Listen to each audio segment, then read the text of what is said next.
Hello, welcome to Heady Remarks. It's November 5th, 2022, and I was going to talk about Malcolm X today. I feel weird because I took a nap, so I don't know. I turned off the heater. It's kind of hot though, probably because of this sweater I'm wearing, but Aaron Carter died. My first assumption was drugs. It's Backstreet Boys' younger brother. And that doesn't have anything to do with Malcolm X, but his last tweet was reaching out to Kanye, telling him to call him, reaching out to Kanye West. It's kind of weird. I wonder what he wanted to talk about. What else? I watched that movie, The Black Phone, last night. It's based on a book written by Stephen King's son, Joe Hill. It was okay. That also has nothing to do with Malcolm X. Archie, will you come here and help me with my nervousness, please? Oh, he's over there. Hi. Come here. No, he likes that couch over there. He's probably going to stay there. Okay, anyway, Malcolm X. I listened to his autobiography.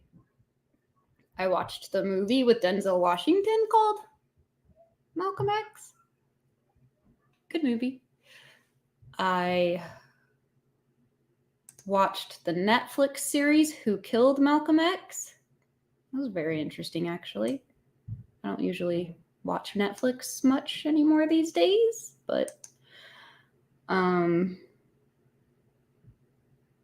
I think he's a really interesting person. He was murdered, so that kind of sucks because, yeah, I don't know. I'm not fully prepared. I did it again where I didn't choose a topic except for the last week. I guess I should just get going because I don't want this to be crazy long. Maybe we should just start with his Wikipedia. I was just looking at it. He was born in Nebraska, Omaha, Nebraska.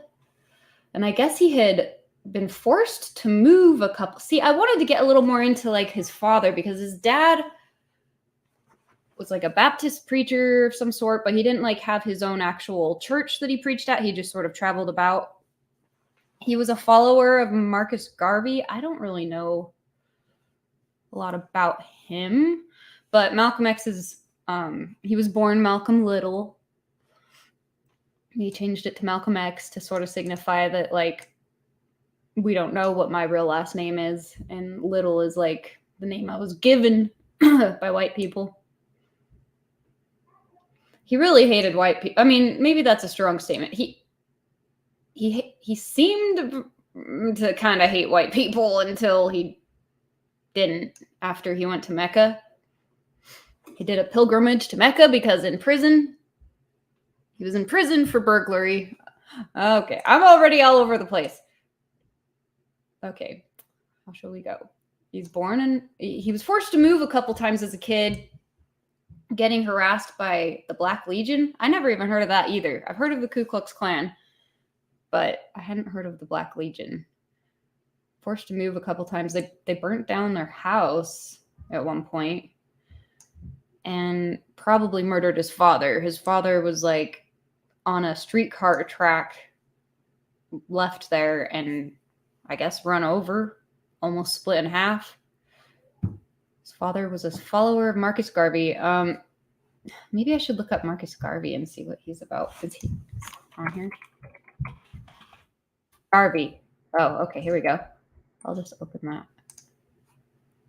I have so many links open. I got to be careful or I'll accidentally X out. Who are you, Marcus Garvey? Jamaican political activist, publisher, journalist, entrepreneur, and orator. Founder and first president general of the Universal Negro Improvement Association and African Communities League. So He was a Black nationalist, a Pan-Africanist. What's that? Pan-Africanism is a worldwide movement that aims to encourage and strengthen bonds of solidarity between all indigenous and diaspora peoples of African ancestry. Oh. Pan-Africanist. Okay. His ideas became known as Garveyism, an aspect of Black nationalism that refers to the economic, racial, and political policies of UNIA ACL founder Marcus Garvey. So the weird thing is I think they were Black separatists. Yep. Racial separatism. Systematic separation of people into racial or other ethnic groups in daily life. Racial segregation can amount to the international crime of apartheid and a crime against humanity under the statute. So I believe they didn't like calling it, segregation. They called it separatism, and just kind of wanting, caused a division between Garvey and other prominent African-American civil rights activists, such as W.E.B. Du Bois, who promoted racial integration. So they were not into the integration. It's kind of interesting to me that due to his father's support of Marcus Garvey, or,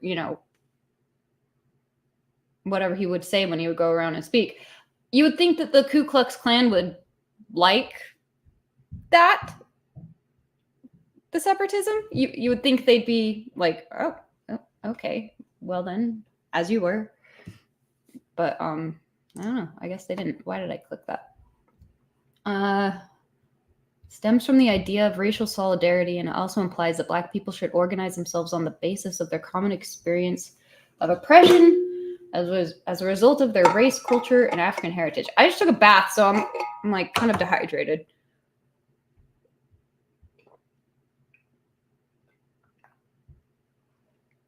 Sorry.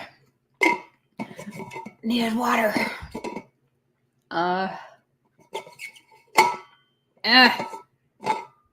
Okay.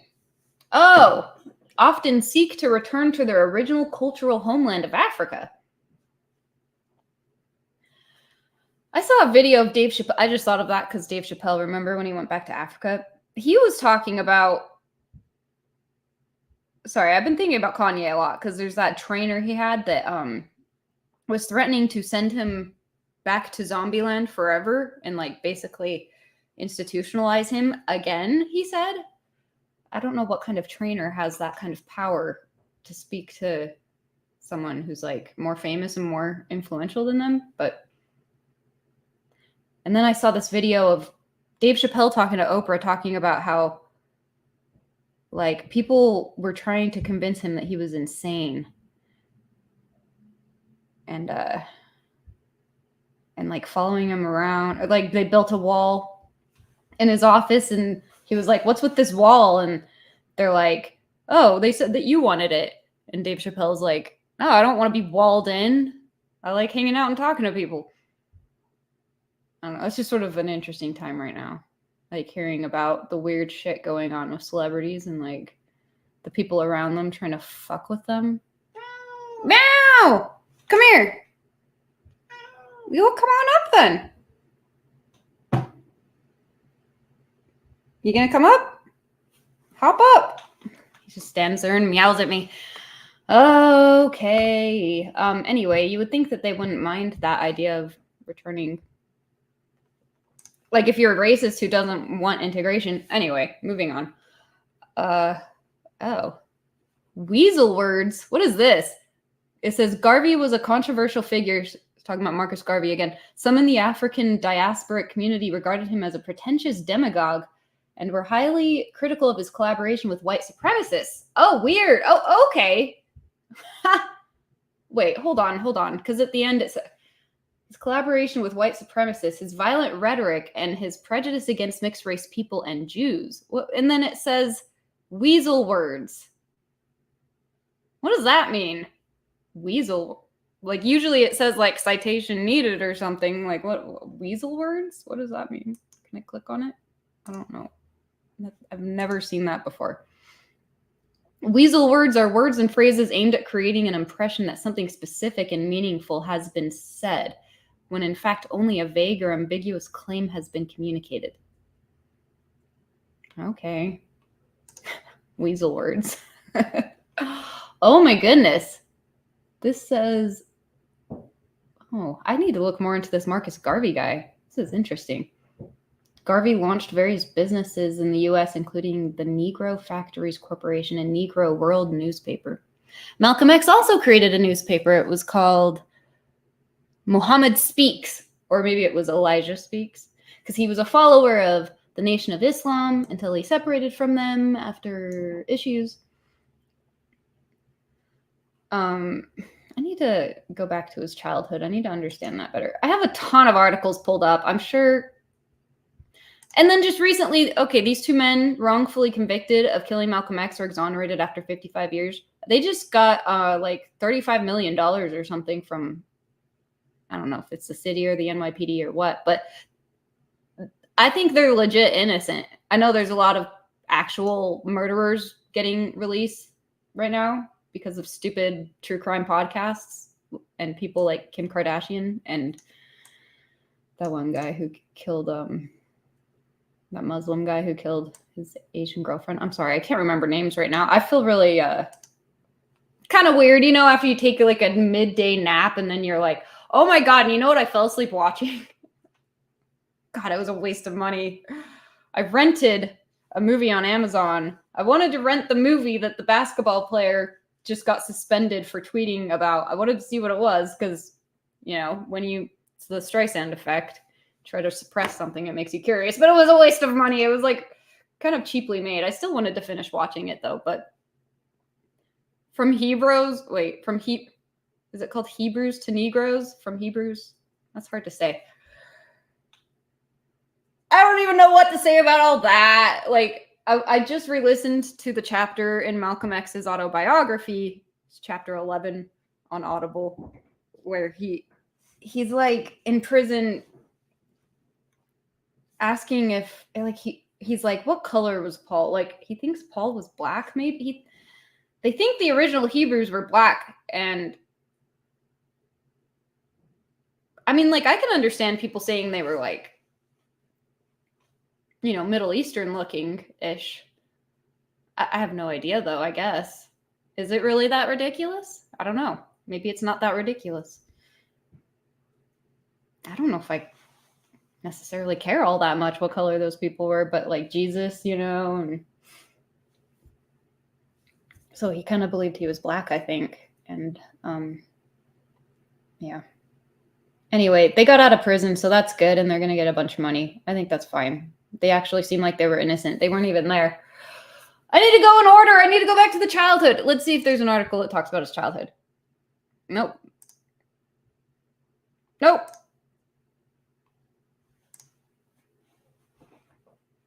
How the New York Times distorted Malcolm X's views on self-defense. Hold on. That's written by Walter Lippmann. Isn't that like, I'll look into it later. I thought that was like okay, here's encyclopedia. Where's his childhood? What am I doing? Can we?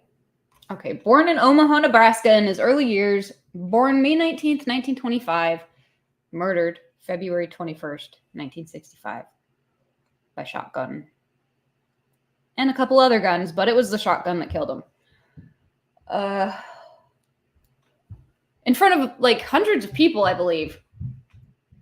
So in his early years, Malcolm experienced extreme racism. Like you can totally understand why he felt the way he did about stuff. Spent years in the foster system and served a sentence in jail for larceny. Oh, it was larceny. I don't know if I even know what larceny. My brain is not working very good right now. Yeah, he spent years in the foster system. So yeah, his father's murdered. It's sad. They burnt down their house. They're like standing outside in their underwear. Their house gets burned down before his father got murdered. They moved out into the country. So they were doing better out there. So he was sort of a country boy for a while. And his dad, what he said about him in his book was that he was kind of abusive. You know, I guess that wasn't that abnormal back then, but he would beat them. And He lived in the country for a while. His father gets murdered. Then his mom was like trying to keep it together, but wasn't able to. And that's how he ended up in the foster care system, which is sad. Like, he has all these memories of like white people coming in and like kind of almost like interrogating his mother and being kind of, I don't know, he just sort of perceived it as being fucked with. And then when he was in like, I have a picture of him in school. He's like the only black kid. There it is. And he was staying with a white foster family. And he said they'd sit at the table and sort of talk about him like he wasn't there. And he had a teacher that he said to the teacher he wanted to be a lawyer maybe. And the teacher was like discouraged him from it and was like, oh, you're good with your hands. Maybe you should go for a carpenter. But yeah, so he's just like kind of surrounded by white people there. Oh, and his grandfather was white. His mom's mom. I mean, they say she was raped. I don't know, like, it was kind of unclear. I guess you just can kind of, yeah, if they say that she was, let's just say she was. But he has a white grandfather, and that he sort of, it turned out that he was sort of just like the lighter skinned of his siblings. And yeah, his mom's mom had sex with a white man, or was raped by a white man. Damn it. Don't get mad at me. I just didn't really hear many details on that, so I was like, okay, well, I don't know if they're just like sort of assuming she was raped or what, but let's just say she was. I mean, I'm sure it happened all the time. Like, I was asking a friend, like, do you think that happened a lot more back then? Because, they thought they could get away with it or something. Okay, let's not talk about it. There's just, what else have I got? I've just got a bunch of random photos here. I took pictures while I watched. Here's him as a kid.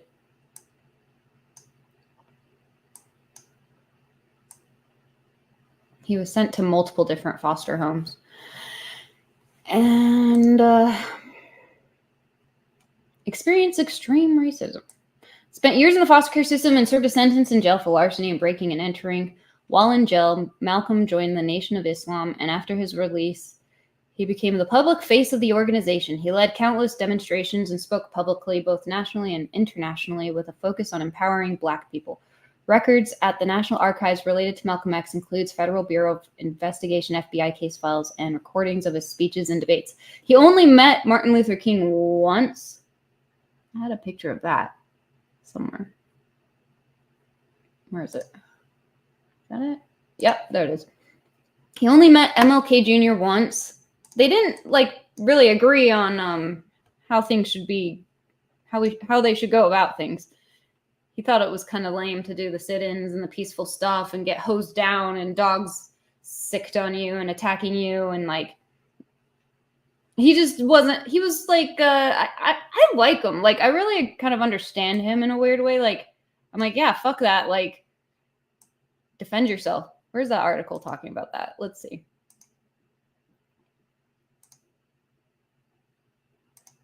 Okay. The press is so powerful in its image-making role, it can make a criminal look like he's the victim and make the victim look like he's the criminal. Malcolm X said that in 1964. So this is by Walter Lippmann. Who is that? Why does that sound familiar? Isn't that like... Maybe I'm thinking of someone else, but I thought that was like... Oh, I don't know. I guess he's just a writer. Okay, anyway. Malcolm X was one of the best known and least understood public figures of modern times. Years of public speaking and debating on behalf of the Nation of Islam, popularly known at the time as the Black Muslims, made him an outstanding advocate for the rights of Black people in the United States. Because he was an atheist when he entered prison. His little nickname was Satan, because he was just like, I don't know. I don't know why they called him that. He was like anti-religion, I guess. And I really like the way he completely dramatically changed his life and turned it completely around very drastically. I kind of I have a tendency to do that as well a little bit. Like hard, sharp turns, where you're just like, this is over now. Now it's this. I like that. I like that. Okay, so okay. Malcolm's views were carefully thought out and painstakingly presented. He was in prison and he wrote down in the Malcolm X movie made by Spike, or is it Spike Jonze? What's his name? Oh, my brain is not working. This is weird. When I was putting the tags on YouTube for this episode, the guy he met in prison who like changed his life basically was named Bimby, Bimbi. I could not type that in the tags. It wouldn't let me type it in there. It kept deleting it. I was like, why not? And I still don't know. It wouldn't let me type that in there.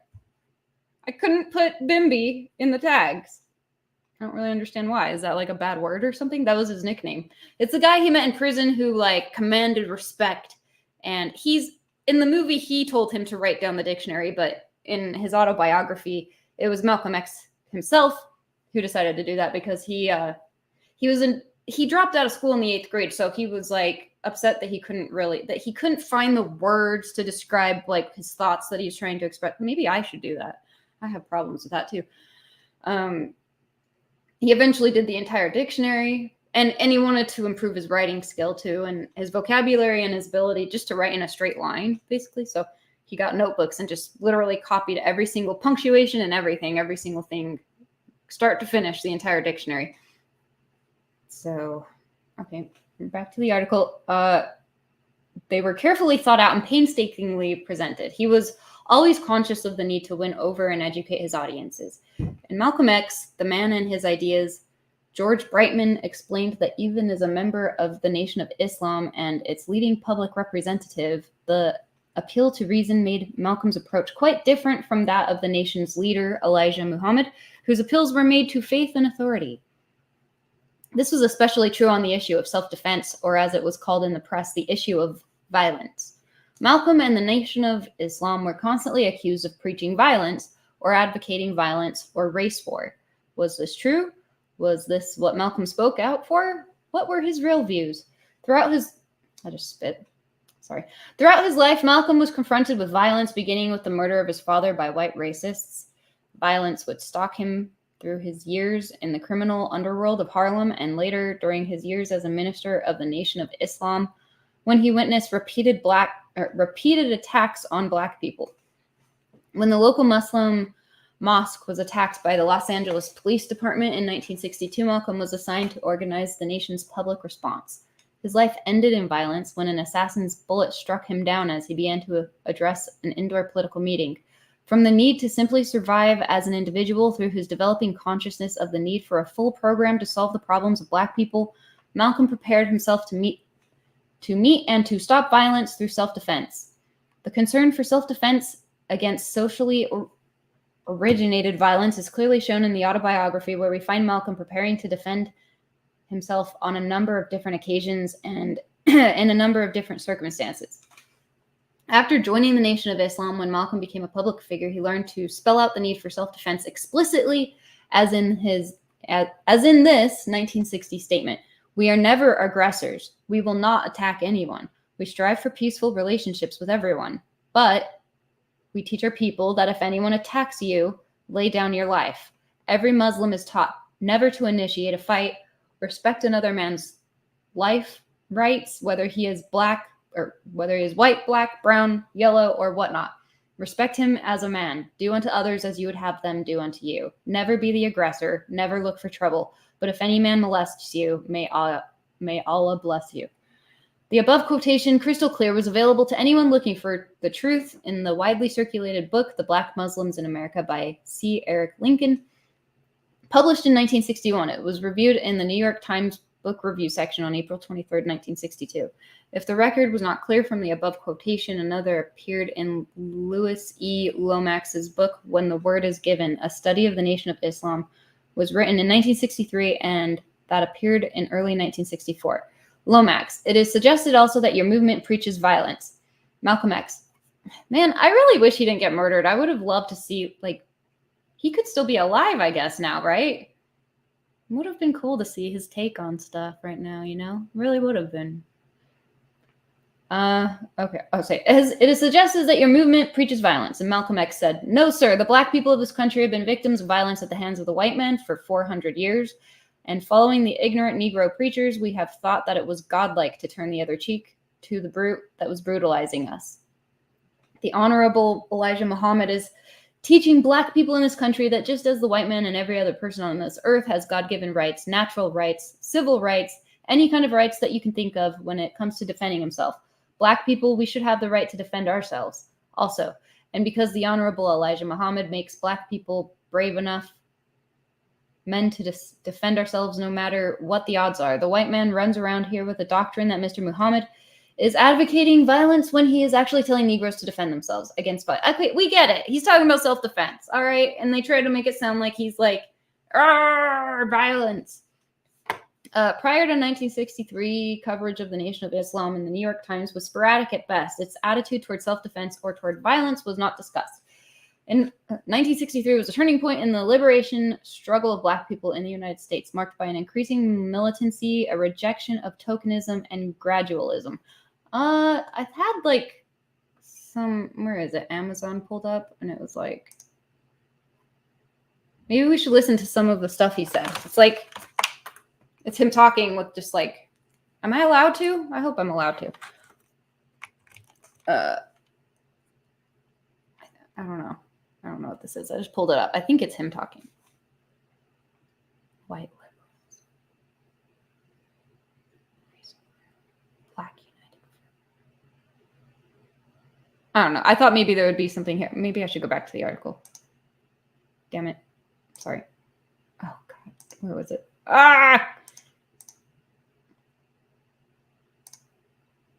Where was I? Oh, here it is. Coverage was sporadic at best. Its attitude towards self-defense was not discussed. Okay. Oh, God damn it. Anyway, there was this guy who... Let me pull up my notes here. Okay, so his father was killed in Lansing, Michigan when Malcolm was 6. His mom was a Seventh-day Adventist. You can't eat pork or rabbit. They moved to Boston at one point. He was dating a woman named Laura. He dumped her for a white woman named Sophia. Actually, that wasn't her real name. I think he just gave her that name, but whatever. He's talking about conks. Like, I think that's like a hairdo that that he was around people straightening their hair, and later he like stopped doing that because he was like, why are we trying to, you know, force our physical bodies into like, you know, imitation of like white people, I guess, like having straight hair. It's straightening your hair, I think. I don't know. He had friends. His sister was named Ella. He has a younger brother named Reginald. Talks about Lindy hopping. Lindbergh, remember him? Zoot Suits. Sammy Sophia.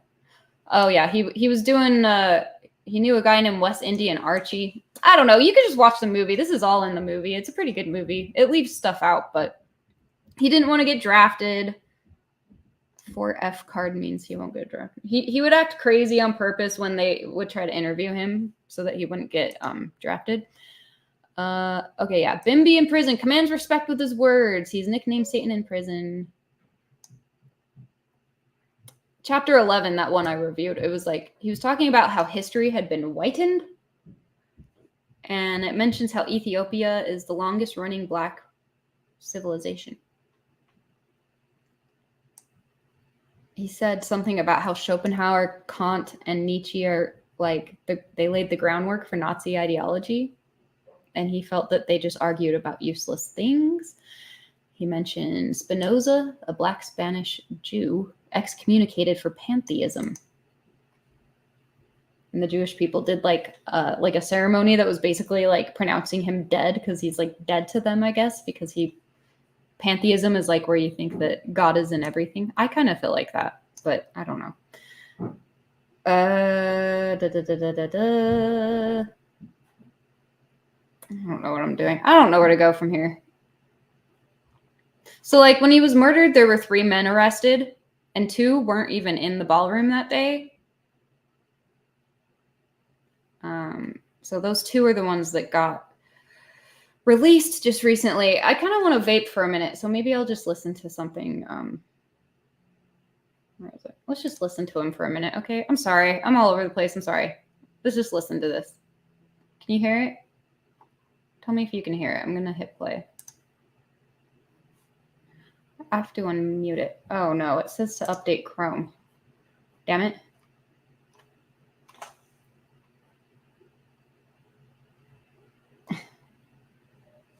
What?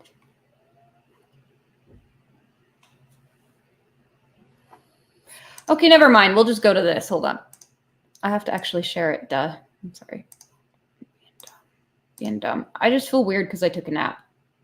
Okay, so one thing I thought was stupid that he said was like when JFK got murdered, he's like says that the chickens came home to roost or something. He was saying that the violence, something about if you breed violence, it comes back. But I'm like, okay, well, I don't think he really can't blame him for having no idea what actually happened there, but it had nothing to do with anything. But here's him trying to explain himself. Elijah Muhammad specifically told him not to comment on it, and he did anyway. And now I guess he's sort of apologizing here. Or not really. He's not apologizing. He's just trying to explain himself. We'll just listen. Malcolm X, you were involved in a controversy some months ago with your leader. Is that over? Well, I've been silent for the past 90 days because of some statements I made concerning the President of the United States, which were distorted. They were distorted. And yes. What did you say? He made it sound almost like he was happy he got killed. It was kind of shitty. I don't know. I really like him, but I didn't care for that. I thought that was stupid. And then he got muted. Elijah Muhammad was like, "You're not allowed to talk to anyone publicly for like a month or something." But then shortly after that, that's when their split happened, because he found out that Elijah Muhammad. Oh God, I'm totally going out of order, but like. He would write letters to Elijah Muhammad, the leader of the Nation of Islam, who was supposed to be like a living prophet. And he was writing to him from prison, and he would actually write back. And he got with him when he got out of prison and started working for him and giving speeches and always, mentioning him in his speeches and the Honorable Elijah Muhammad. And he really loved him and respected him and looked up to him. And Malcolm X was able to increase membership in the Nation of Islam from like, what was it? It was, what the heck? Okay. He increased them from 500 members in 1952 to 30,000 in 1963. That's a shitload. So anyway, he really helped them a lot. He spoke well and he got attention. And he found out that guy was fucking minors and getting them pregnant, multiple women, and some of them very young. And he didn't like that. And that's one thing I really like about Malcolm X is he's like, that's hypocrisy. That's not cool. That's not okay. And, he like stuck to his guns, so to speak. I do actually have a picture of him holding a gun after that because he was like paranoid that he was going to get murdered because he's getting phone calls threatening his life all the time. I'll show that picture later. Okay, let's just go back to him talking about his dumb comment on JFK. Well, I said the same thing that everybody says, that his assassination was the result of the climate of hate. But only I said the chickens came home to roost, and which means the same thing. Climate of hate means that this is the result of something. I'll just say my opinion is that he was killed by people who took issue with JFK wanting to crack down on Israel's nuclear program, wanting to do inspections and not let them, develop nukes, basically. I think that was why he's killed. That's just my opinion. Something. And when I said chickens coming home to roost, so it had nothing to do with whatever he's talking about, but whatever. Chickens coming home to roost, I said the same thing. But you did not say that you were glad the president was killed. No, that's what the press said. What would I look like saying that I'm glad the president was killed? Malcolm, this was your first public statement in that 90-day period, is it not? First time I opened up my mouth in 90 days. That's why I'm talking so fast and so hearty. You feel, however, that we're making progress. No. I will never say that progress is being made knife in my back 9 inches and pull it out 6 inches, there's no progress. You pull it all the way out, that's not. It kind of cut out. He said if you stick a knife in 9 inches and pull it out 6 inches, that's not progress. He's got a way with words. You gotta give him that. Not progress. The progress is healing the wound that the blow made, and they haven't even begun to pull a knife out, much less try and heal the wound. You have. They won't even admit the knife is there. You haven't. It's kind of cool. Interesting. What else have we got? I don't know. I like listening to him talk. He went on this show. This must have been after he came back from Mecca because he's got his beard. Yeah, he went to Mecca and he was like, he's like, I prayed with white, blonde, blue-eyed men who treated me like brothers, and it really turned his head around on it all.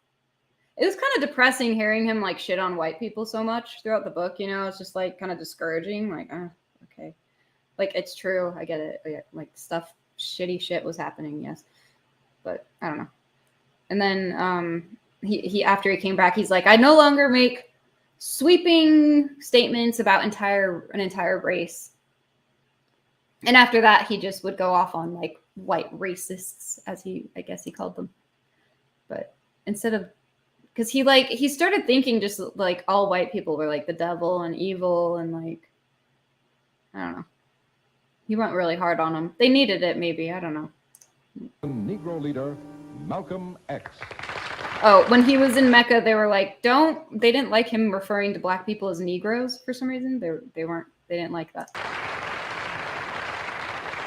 Sir, that's what they call him here.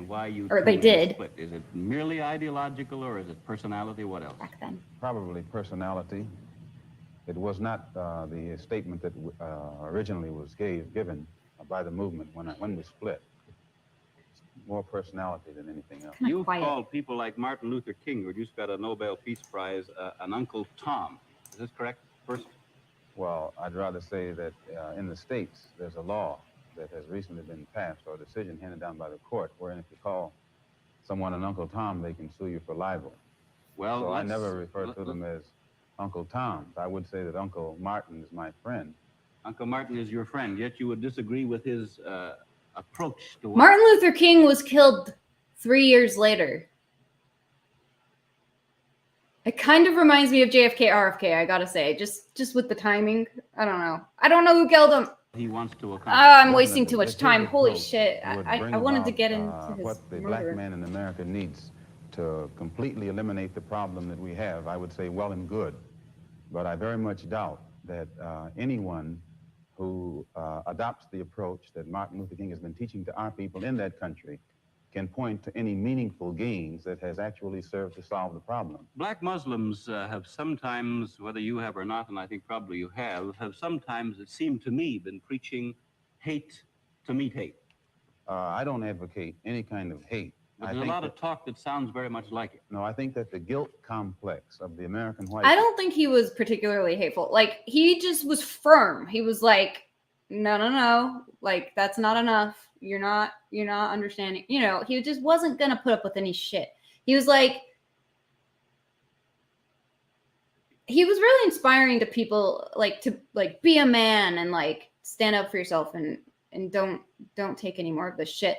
There's this guy who was beat up by the police that he went to the police station, and they were all, him and the Nation of Islam people were all like kind of marching, walking, going, and he saw the guy who had been beat. It was a member of the Nation of Islam, so they're like standing up for the people, and he went there and he was like, this man needs to go to the hospital immediately.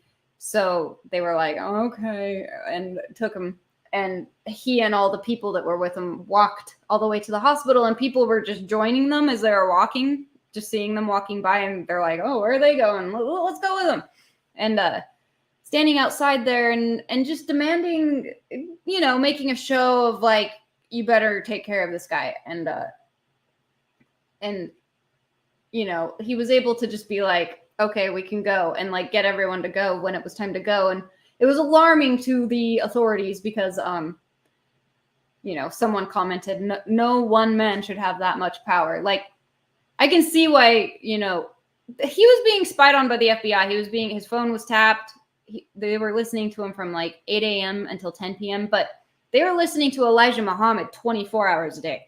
Okay, I'll just continue. Man, it's so profound until when you begin to analyze the real condition of the black man in America, instead of the American white man eliminating the causes that create that condition, he tries to cover it up by accusing his accusers of teaching hate.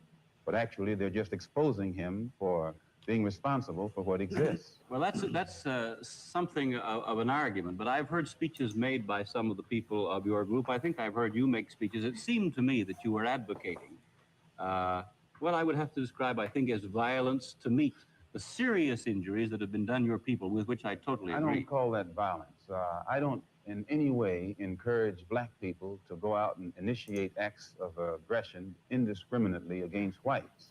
But I do believe that the black man in the United States and any human being, anywhere. And he also said, like, he just believes in self-defense. Like, in his autobiography, he's just like, you know, defend yourself by any means necessary, including if you use a firearm.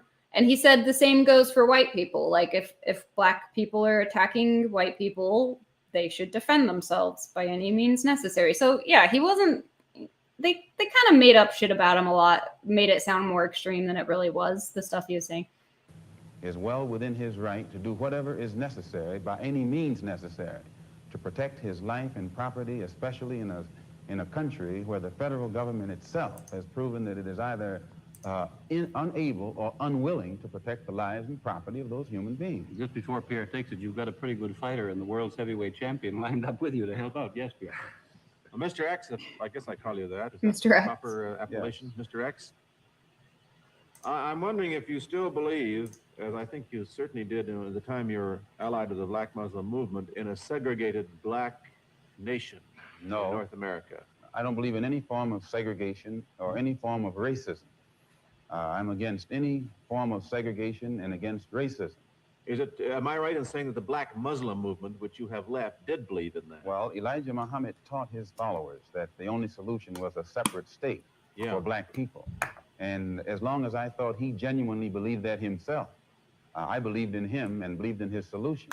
But when I began to doubt that he himself believed that that was feasible, and I saw no kind of action designed to bring it into existence or bring it about, then I turned in a different direction. Are you still a Muslim yourself? Oh, yes. I'm a Muslim. I believe in the religion of Islam, which believes in brotherhood, complete brotherhood of all people. But at the same time that I believe in this brotherhood, I don't believe in forcing my desire for brotherhood upon those who aren't willing to accept it. Of course, I think the Christians would say that they also believed in brotherhood. What did you say to that? I'd say they believe in it, but don't practice it. That'd be a pretty good answer. Sir, when the muezzin goes up in the minaret twice a day, he cries to the world, there is but one God, and he is Allah. Do you deny that there is a Christian God? The muezzin does this 5 times a day. 5 times, and I only heard him twice. Come here. Well, you were fortunate to hear him twice. Come here. But he does this 5 times a day, and the same God that he says Here. that he expresses the existence of is the God that the Christians profess to believe in themselves, and the God that the Jews believe in. One God, the creator of the universe. The Muslims believe in the God that created the universe, and I think the Christians do, and the Jews do. Now, as long as all of them are talking about the creator, the Jews may call him Jehovah, and Christians may have another name for him. Those who are Arabic-speaking refer to him as Allah. Well, we believe in the same God. Now, as the Muslim religion advances in the United States, are you modernizing it or sticking with the old faiths? For example, the complete segregation of the sexes. I think that everything today on this earth is being modernized. Religious principles and practices, as well as political and other things.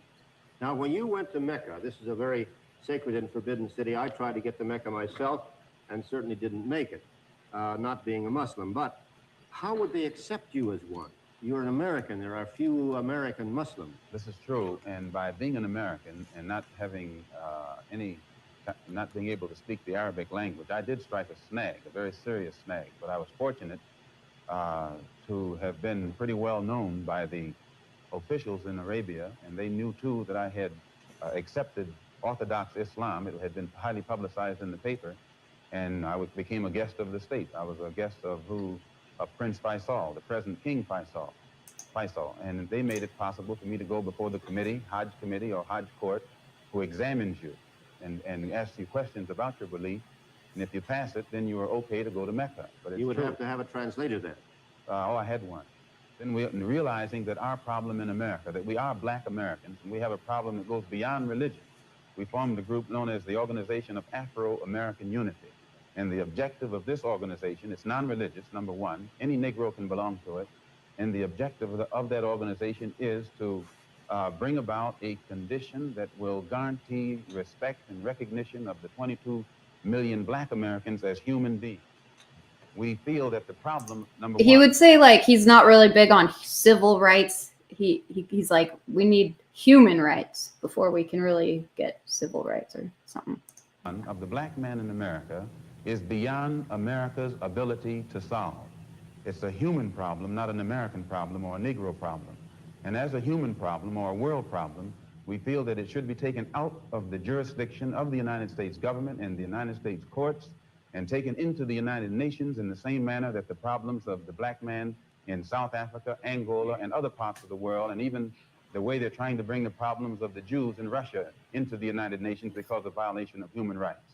We believe that our problem is one not a violation of civil rights, but a violation of human rights. Not only are we denied the right to be a citizen in the United States, we're denied the right to be a human being. Mr. X, may I thank you very much for coming on our program and perhaps clearing away some of the cobwebs of misconception that some of us might have had about your belief. And I think you're a very sincere man, and it takes a lot of courage to admit a former belief is wrong, and we congratulate you for that and the service you performed tonight in giving us your views. Thank you so much. Thank you.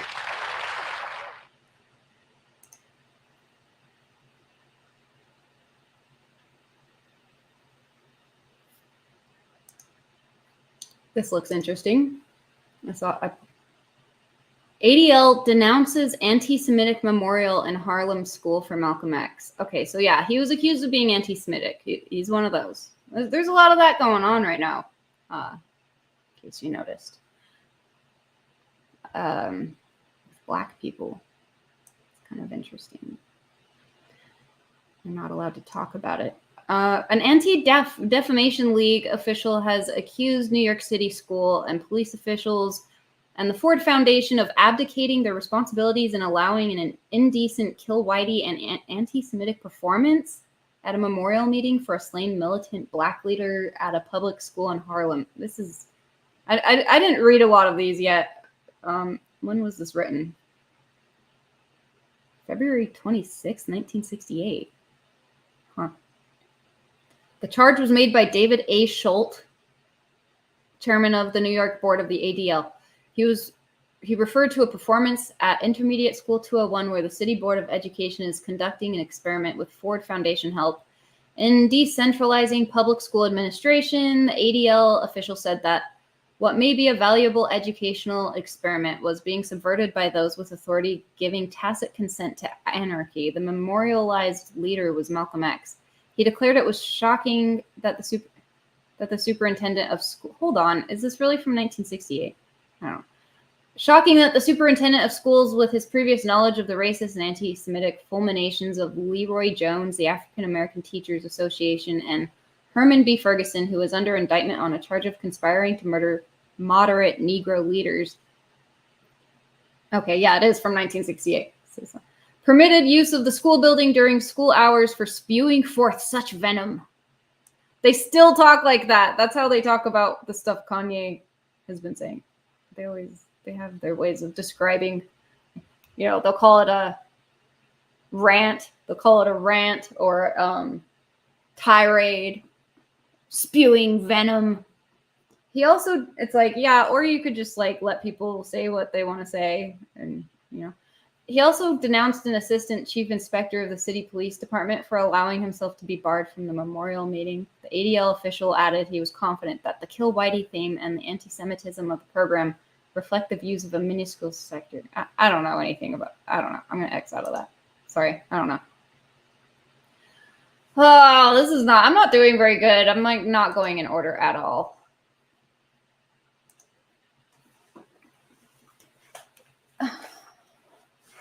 Some people think the FBI might have killed him. They definitely had informants. Okay, let's just hold on.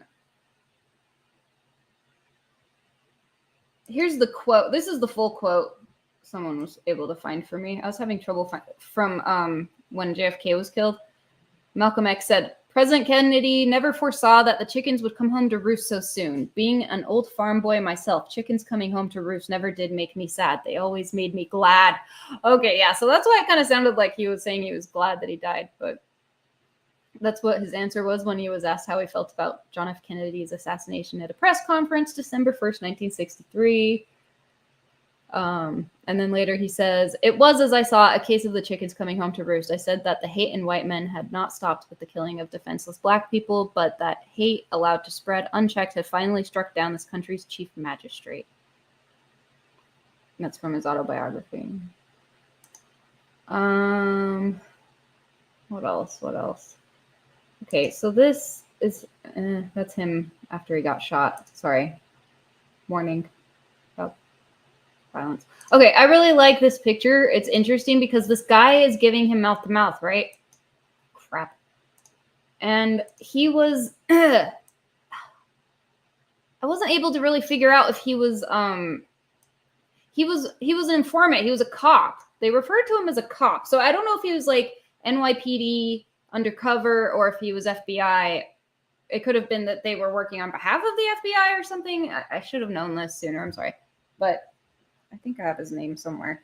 But they were frowning on him. His fellow cops were like, okay, he's not FBI because black people were not allowed in the FBI. I just remembered. Okay. So anyway, I think it was NYPD. He might have been a part of Bossy. It's like BOSSI. It's like a mini FBI. They were spying on Malcolm X. Like I said, they were like, he has too much power. It's like a miniature FBI. This thing called Ruckles Raiders or the Red Squad. There's this guy named Jerry with a G. Maybe it's Gary. I don't know. Gerry Fulcher. He was the one who would listen to Malcolm X from like 8 a.m. to 10 p.m. Malcolm X had 2 phones, and he always answered on the second ring. Yeah, so there were informants, black informants, but no actual black agents. No black FBI agents.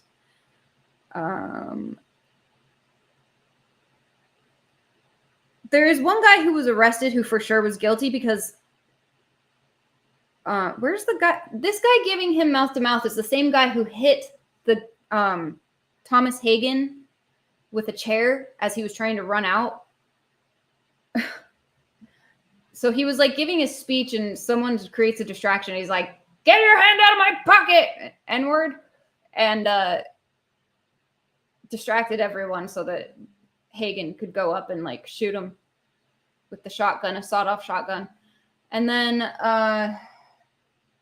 he signed an affidavit. I've got it pulled up here somewhere that describes 4 other men who were working with him to kill Malcolm X. They were in on it. It was a conspiracy. And then the 2 guys who just got released from prison had nothing to do with it. And he wanted that to be clear. He was like, no, they were arrested. They were in prison for like 20 years for a crime they did commit. So that sucks.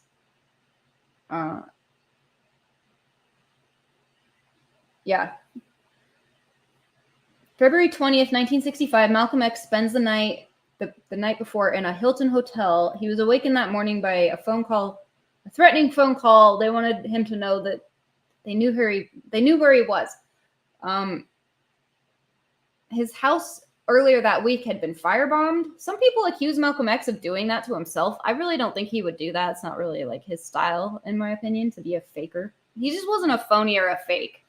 So I just don't think he would do that. He had like no police protection. There were a couple cops upstairs at that location at the ballroom, but they weren't around and they were not helpful. He had 4 daughters with his wife, Betty. There were twin daughters that were born after he died. None of the other speakers showed up that were supposed to be on that stage with him that day. He kind of had a feeling something was up. I feel like he shouldn't have done it. Like, I don't know, but he just sort of like went through with it and got murdered. The FBI compared him to Adolf Hitler. Who compared him to Adolf Hitler? I don't know. I wrote that down. Disturbance in the crowd. And then a burly, dark-skinned man walks to the stage, pulls out a sawed-off shotgun. Hold on! The guy with the shotgun was not Hagen. I'm sorry. That was not Hagen. The guy with the sawed-off shotgun got away with it. And they think his name might have been William Bradley. And there were two other guys. One had a .45 pistol. I think the guy with the Colt .45 pistols, I think he's the one, Hagen, who, was arrested. He was like tackled by the crowd. I wish I had that footage. I was trying to find it. I saw it on the documentary on Netflix, but like the crowd was like basically gonna rip him apart and try like murder him. And so the getting arrested basically saved him. And Colt M1911 .45 pistol. And then another guy with a Mauser pistol, .08 Luger. The guy with the .45 was shot by one of Malcolm's bodyguards as he ran outside to the street. And I think that was Hagen. Talmadge Hayer. He has like multiple names. Talmadge Hayer, also known as Thomas Hagen. He ran outside to the street and he was saved by the police from the mob, basically. And then Hagen, that guy who shot the .45. That's not what killed him, but they shot him like 15 times. Overkill. And he died on the way to the hospital. He stated in a 1977 affidavit that he had planned the shooting with 4 others, Johnson and Butler not being among them. Those are the 2 men who were just released from prison, to seek revenge for Malcolm X's public criticism of Elijah Muhammad and the Nation of Islam. He said that one of his accomplices, William 25X Bradley, I don't really understand these weird names, but distracted Malcolm X's bodyguard by starting an argument about having been pickpocketed. When the bodyguards moved towards the diversion and away from Malcolm X, a man with a shotgun stepped up to him and shot him in the chest. After that, Hagen himself and another of his accomplices shot several more rounds at Malcolm X with semi-automatic handguns. And this is weird. The ballroom was cleaned up for a dance at 7 p.m., which did happen. So, like, people are like, you didn't really save the crime scene. You went ahead with this dance. Muhammad A. Aziz, A-Z-I-Z, formerly known as Norman 3X Butler, spent 20 years in prison. He was at home when he heard about Malcolm X getting killed. He heard about it on the radio. And then he was arrested 4 days later, February 26th. And then March 3rd, Thomas 15X Johnson is arrested. So those are the 2 guys who were like totally innocent. It doesn't make sense. The Herbert J. Stern is this guy, the detective, I guess, or NYPD, who arrested those guys. He seems like a total piece of shit. I'm just going to say that. Let's look at him.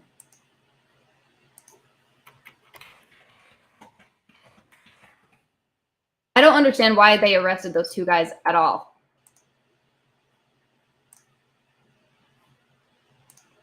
It's just weird. I don't know why they did that. They were in the Fruit of Islam. It was just like a militant sort of ish. It's like all the bodyguards, all the Nation of Islam bodyguard guys.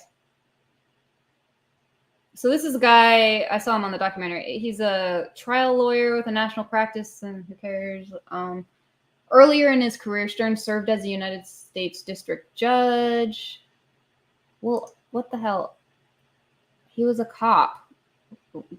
I swear he was a cop. Was he just a prosecutor, maybe? I'm sorry. Maybe he was just a prosecutor. He served from 1962 to 1965 as Assistant District Attorney in New York County, assigned to the Homicide Bureau, during which conducted the grand jury investigation of the assassination of Malcolm X. In January 1966, that's after Malcolm X was dead, so who cares? Okay, anyway, I just don't like that guy. That's all. I'll go back. Let's just read this. I'm sorry. I'm all over the place. Here's an article from the Baltimore Sun, May 13th, 2000. FBI should acknowledge complicity in the assassination of Malcolm X. Farrakhan admits Louis Farrakhan. Farrakhan admits complicity in Malcolm X's murder to his daughter. So ran the headline of a story in Thursday's edition of The Sun telling of a 60 Minutes interview scheduled to run on CBS tonight. If you just went by the headline, you would think there was something startling and new in the article, but a reading reveals there's nothing new at all. That all Farrakhan said was that through his circa 1965 rhetoric, he helped contribute to the atmosphere of intolerance and hatred that culminated in Malcolm X dying in a broadside of assassins' bullets at the Audubon Ballroom. So for Malcolm X to have publicly criticized Elijah Muhammad was like a big deal. People really loved him. He had like cleaned them up. He gotten them to really change their lives and be and kind of walk the straight and narrow and be regimented and even their diet, and they loved him.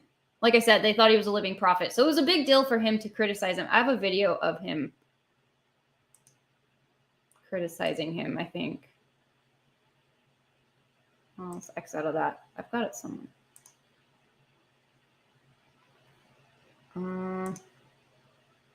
Okay, here it is.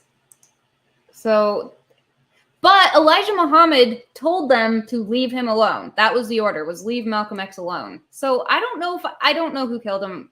I mean, I think William Bradley killed him, but I don't know who sent him. I don't know if he was doing it on behalf of like the FBI, kind of like Fed business, or if it was actually, his fellow Nation of Islam people who like were mad at him. But it's just, I don't know. Okay, let's just listen. Nation of Islam files a lawsuit to reclaim possession of Malcolm's house in Queens, New York, after a court appearance regarding the eviction.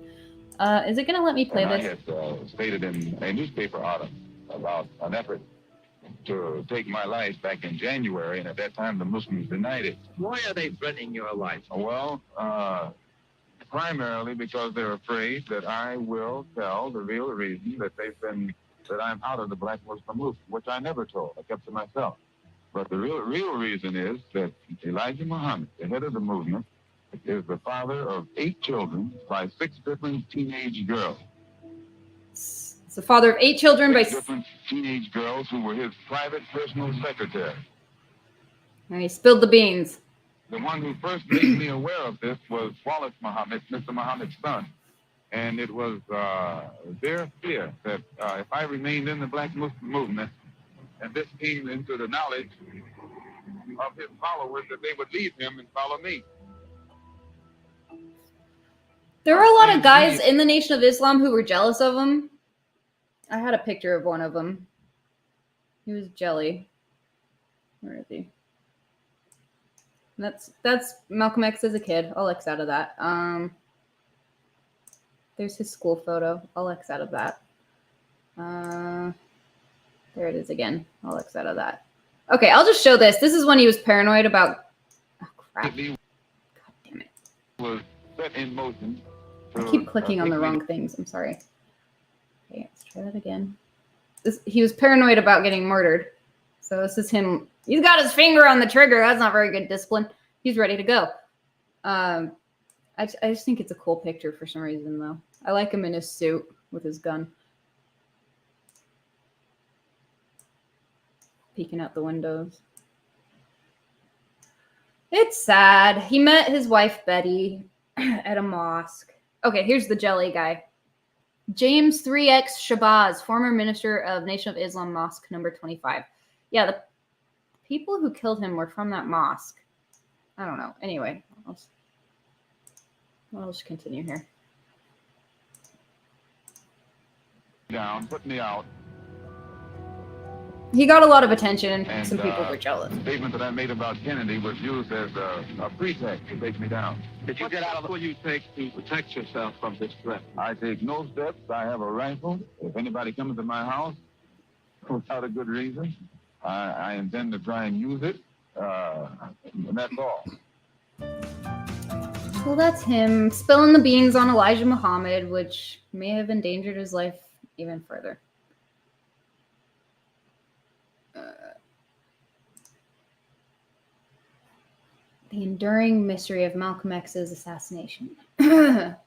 Friday, this is from 2020. Friday marks 55 years since Malcolm X, one of the 20th century's most important black figures, was assassinated at age 39 while speaking at the Audubon Ballroom in Harlem, New York on February 21st, 1965.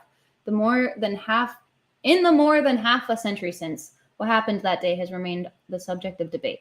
3 members of the Nation of Islam, NOI, Talmadge Hayer or Thomas Hagen, aka Mujahid Abdul Halim. These people all have like 6 different names. Norman Butler, aka Muhammad Abdul Aziz, and Thomas Johnson, aka Khalil Islam. Those 2 were innocent, were convicted of his murder in 1966. The NOI is an African-American religious and political organization formed in 1930 with the goal of improving the economic and spiritual conditions of the African-American community in the United States. Malcolm X joined the group in 1952. Law enforcement at the time framed Malcolm's assassination as the result of an ongoing dispute between him and the NOI. Malcolm had left the group in 1964 on bad terms. In the years since, popular narratives have largely followed suit. The NOI declined to comment on the record for this piece. But Butler, Aziz, and Johnson, Islam, have consistently professed they're innocent, and scholars who have studied the case have raised doubts about the killing's circumstances. On February 7th, following the recent premiere of a Netflix documentary series that re-examines the case, that's what I watched, Manhattan District Attorney Cy Vance announced that his office will review the case.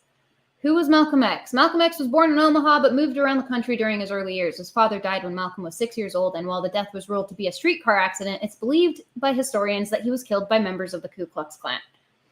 As an adult, Malcolm became a minister and activist. I might do an episode on the Ku Klux Klan. I don't really know a lot about them. Just like the history of it or something, you know? I don't know.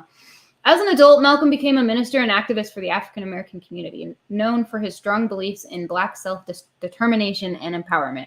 By the late 1950s, he was among the most influential figures associated with the civil rights movement. While in prison in the late 1940s for charges of larceny and breaking and entering, Malcolm converted to Islam, and when he was released in 1952, joined the NOI. He became one of the group's most important speakers and leaders. Malcolm's positions on Black freedom were seen as controversial in mainstream America as he focused on Black people creating their own power, structure, and wealth, and dismissed the then dominant ideas of integration and racial acceptance. He also believed strongly in the idea of a self-defense as an alternative to nonviolent resistance. He did not preach violence, he preached self-defense, says historian Zahir Ali, the lead researcher for Manning Marable's 2011 biography, Malcolm X, A Life of Reinvention. America has never been nonviolent with Black people, so instead of accusing Malcolm of being violent, we need to ask America about its violence. Ali says that Malcolm stood out from other Black leaders at the time in large part because of his complicated background. This was someone who had come out of prison and emerged as a major leader of a growing organization at a time when most civil rights organizations did not even have a prison program, much less would hire a convict to be their spokesperson, Ali tells Time. Malcolm represents this belief and hope in Black potential wherever that potential may be. Ali also says that Malcolm saw the plight of Black people in a much larger frame. He always imagined Black freedom transcending the boundaries of the United States, Ali explained. He always saw himself as a citizen of the world and connected to Black people around the world. What were the circumstances leading up to his assassination? In 1964, Malcolm X left the NOI. Several incidents had led him to question his relationship with the organization.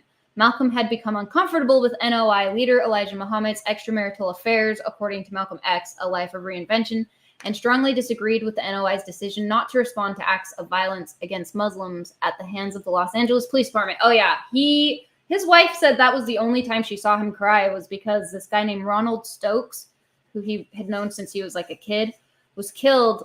I guess it was like 7 Muslim men who were killed by the LAPD while praying. I don't really understand like what the specific circumstances were, but it was, not cool. And he was unhappy about it. And I guess the Nation of Islam, they were like, I'm not really in the mood to like go to war with the LAPD. So he was upset about that. In what has widely been interpreted as the last straw, I think I might have a picture. Maybe not. What's that? This is him on the stretcher. Sad. I don't know. I thought I had a picture of like, I don't know why I have these like, okay, why did, get rid of that. Oh, yeah, this is the guy who was giving him mouth to mouth. The guy it's circled right there. Damn it, I need to get his name. He's a Fed. I mean, he was like an undercover something. So he didn't actually work for the FBI. But I think that he grew fond of Malcolm while he was, you know, being a Fed and undercover. And like, they frowned on him trying to save him. They were like, that's not a part of the job, but like he wanted to save him. I think he liked him. He grew fond of him, like I said, and can't really blame him. And he was trying to save him. Giving him mouth to mouth. I'll pull his name up maybe in a minute. Okay, so and what has widely been interpreted as the last straw with regards to his relationship with the Nation of Islam, Malcolm was also silenced by the organization's leadership after he spoke out regarding the assassination of President John F. Kennedy in November 1963. Muhammad had laid down a rule that the NOI not comment on Kennedy's death. Flouting this, Malcolm described the president's assassination as the chickens coming home to roost. The fallout from this leaving the NOI was serious. The fallout from his leaving the NOI was serious. Many members viewed him as a traitor of the organization, and he received multiple death threats from within the group. Malcolm went on to start 2 new organizations, Muslim Mosque Inc. and the Organization of Afro-American Unity, OAAU. As was the case for many civil rights organizations and activists, Malcolm was under near constant surveillance by the federal and New York state governments. The FBI first opened a file on Malcolm in March 1953, and closely monitored him over the next decade using surveillance and informants in the NOI, OAAU, and MMI. On June 6, 1964, FBI Director J. Edgar Hoover sent a telegram, which later became public, to the FBI office in New York City that said, "Do something about Malcolm X." The New York police, you know what? And I also think it's possible that they purposely tried to agitate things between him and the NOI. I think that's entirely possible. Just so that they could, like, prompt them into doing something to him. Maybe. I don't know. Like, what if the FBI was calling him and threatening him and trying to make him think it was the NOI? Like, I'm sure he did actually get threats and stuff because there were people that had issues with him in the NOI, but I can totally see them trying to get him killed through them, if that makes sense. Just a thought. I don't know, maybe. I don't know. The New York Police Department had at the time a special unit called the Bureau of Special Services, BOSS. I think that's what I was calling Bossy, that had infiltrated many New York political organizations. Oh, by the way, that guy William Bradley, the one who fired the sawed-off shotgun, he's dead now. So unfortunately, he can't be, like, spoken to about it. It would have been cool, but he died. So basically got away with it. You can see him buttoning his coat and walking across the camera in that video of like the crowd going after the one guy who was arrested right after. And he got away with it, William Bradley. Okay. They infiltrated many New York political organizations, including Malcolm's Malcolm X, A Life of Reinvention. I should have read that. Apparently, I should have read that book. Keeps getting mentioned. Describes the NOI, MMI, and OAAU as virtual rat's nests of conflicting loyalties due to the number of informants positioned among their members' ranks.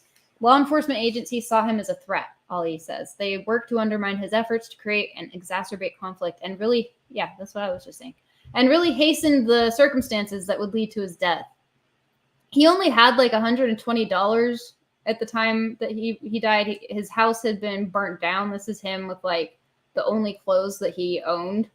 He was basically homeless. It's sad. It's fucking sad. It pisses me off and it sucks. And he had some protection removed from him, which is, I think the NYPD was supposed to be protecting him, and they removed it or something. Sorry, I might have that wrong. Something like that was mentioned in the documentary. Just a week before his assassination, Malcolm X's home in the New York City borough of Queens was firebombed while he, his wife, Betty Shabazz, and their 4 children were asleep inside. No one was ever charged related to that incident. Though no one was injured, it became obvious to Malcolm and those around him that he was in serious danger. That probably gave him like PTSD back to his childhood of getting his house burned down. That's sad. What happened on the day of the assassination? Prior to speaking at the Audubon Ballroom on February 21st, 1965, Malcolm had asked his security personnel not to perform security checks at the entrance. Why? These searches of attendees were a long-standing practice enacted by the NOI at their rallies, and one that Malcolm had initially continued after he left the organization. By January 1965, however, he had put a stop to them. And then he's dead by February of that same year. Though he retained a personal security detail, Malcolm wanted to break away from the image. The searches represented Peter Bailey, a former member of OAAU and associate of Malcolm's, is quoted saying in Malcolm X, A Life of Reinvention. Maybe that wasn't very smart. I don't know. There were about 400 people in attendance for Malcolm's speech, but no prevalent law enforcement presence was visible inside the Audubon Ballroom. This was unusual since police were typically highly visible at his rallies. When Malcolm took the stage to begin his address, an apparent dispute broke out among the audience.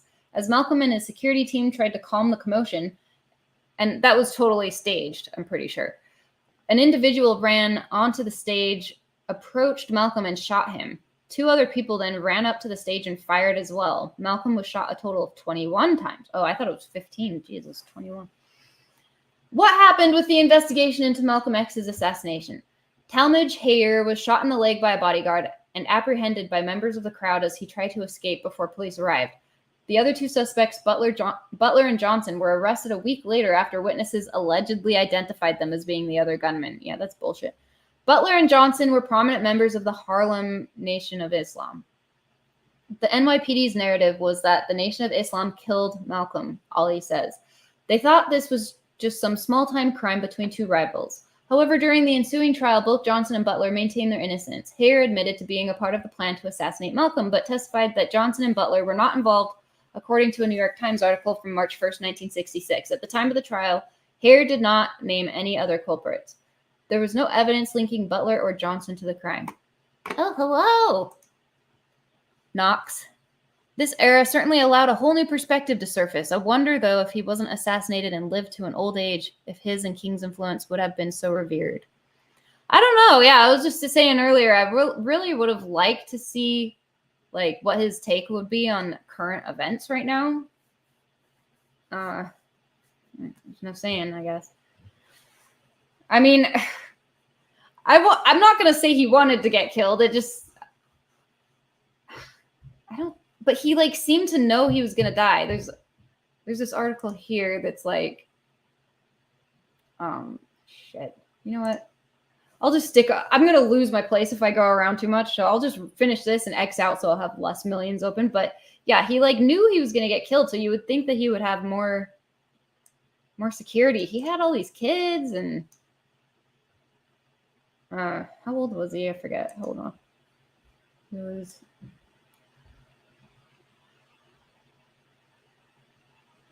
was 40.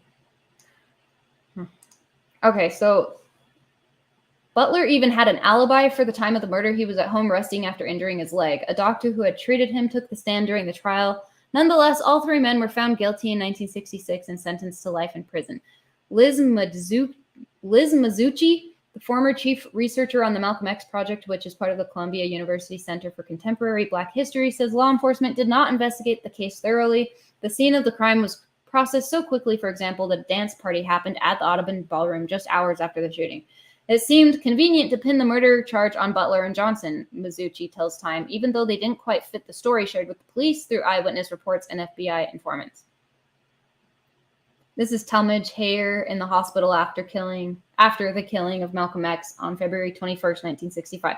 He shot him, but again, that's not what killed him. It was the shotgun pellet. He had the Colt 45, I believe. It was the shotgun to the chest that killed him. The first thing that happened. The first time he was shot. He was wounded in the leg after the shooting. Okay. In 1977 and 78, Hayer submitted 2 affidavits in which he continued to assert that Butler and Johnson were not involved in the assassination. I have that pulled up here somewhere. I have too many links here. Hayer did, however, name 4 other men, all members of the Nation of Islam's Newark chapter. Yeah, Newark, New Jersey chapter, number 25, Mosque 25, who he alleged had begun planning Malcolm X's murder in May 1964. He said that he was approached by 2 of the 4 men who told him that Malcolm X should be killed. They later met with the other 2 men and discussed how they would commit the crime. I had a bit of love and admiration for the Honorable Elijah Muhammad, Hayer later said, according to Malcolm X, A Life of Reinvention. And I just felt that this is something that I have to stand up for. That sucks. 5 days after the assassination, Muhammad denied any involvement with the assassination, but said that Malcolm X got just what he preached. Shut up. Are you serious? Law enforcement never pursued investigations into these men, and the case was never reopened. Butler was paroled in 1985. Johnson was released in 1989 and died in 2009. Hayer was released in 2010. He was released? I'm confused. I thought they just barely got released. I'm kind of confused. I'll figure it out later. Why do some scholars want to reopen the case? Scholars and historians have raised questions about Malcolm's death for years. Some have alleged, furthermore, that law enforcement was well aware of that Malcolm's life was in danger, but that because the government had such an interest in undermining his work, they did not intervene to help him. Others have suggested that the government's refusal to investigate the other suspects named by Hayer is evidence of a more sinister role. As Ali puts it in the assassination, the Nation of Islam was no friend of the U.S. government, and the U.S. government was no friend of the Nation of Islam.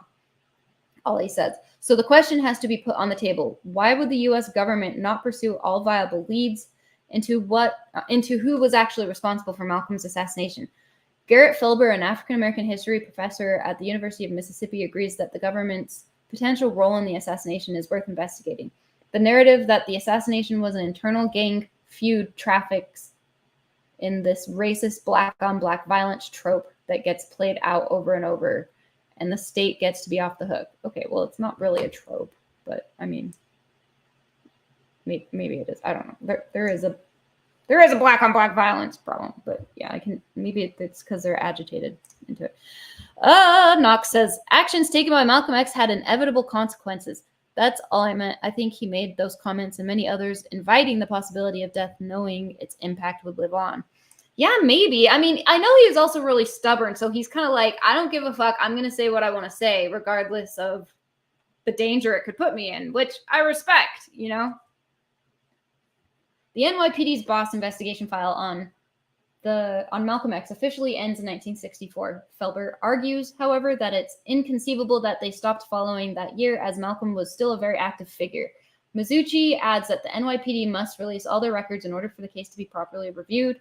The FBI has released some files on the case, many of which are included in the 1995 Claiborne Carson book, Malcolm X, The FBI Lie. A lot of the details, however, remain redacted. For example, Bureau deletion did not know who shot Malcolm, nor did he see any firearms. Bureau deletion appeared to him there was a definite lack of security at his rally. In addition, Bureau deletion, there did not appear to be enough guards in the front hall, nor any guards near the exits. Many have advocated for Malcolm's case to be reviewed under the FBI's 2006 Cold Case Initiative and the ensuing 2008 Emmett Till Unsolved Civil Rights Crime Act, which allowed for violent crimes suspected to have been a result of racial animus to be reopened and investigated. Malcolm's case was not considered, however, because it wasn't viewed as a crime of racial injustice. Ali says that is a mistake. We should always hold the assassination of Malcolm X in our minds of examples of state complicity, duplicity, or active acts against the Black community, he said. In February, however, Manhattan District Attorney Cy Vance announced that his office will review the case, working with the Innocence Project. I hate the Innocence Project. They're kind of frauds. They work on projects to get obviously guilty people out of prison, but whatever. A nonprofit that works to exonerate innocent people. Vance has determined that the district attorney's office will begin a preliminary review of the matter. The DA's office said in a statement sent to Time, which will inform the office regarding what further investigative steps may be undertaken. The decision came after the release of the Netflix documentary Who Killed Malcolm X, which premiered on February 7th. Butler, who is now being represented by the Innocence Project, is featured in the documentary. Given the historical importance of this case and the fact that our client is 81 years old, we are especially encouraged that Mr. Vance has assigned 2 highly respected prosecutors, Peter Casolaro and Charles King, to work on his reinvestigation. Barry Scheck, Innocence Project co-founder and special counsel, said in a statement. What is Malcolm X's legacy? Malcolm X's legacy is all of the social justice movements that sprung up in the wake of his death. It's the Black Panther Party. It's Black Lives Matter. Whatever. I don't think he would like Black Lives Matter, honestly, but Malcolm wasn't. I guess he can't really say if he's not here to say it for himself. He was always a man of faith. He had a deep belief in a power greater than himself that motivated him and allowed his imagination to dream for freedom. Okay, I'm going to X out of this. Oh, God, it's been an hour 25. Shit, I'm going way too slow. Okay, I can't read this because it has a stupid paywall or whatever. No credit card, no obligation. No. NYPD. Malcolm X family reveals letter they say shows NYPD FBI assassination involvement. Okay, well, I would like to see that, but I'm just going to X out. Oh, yeah, Black Jesus. The FBI, J. Edgar Hoover, was nervous about a Black Jesus, basically, like Black Messiah, someone who would, like, unify Black people and get them, like, inspired to, like, unite and go together.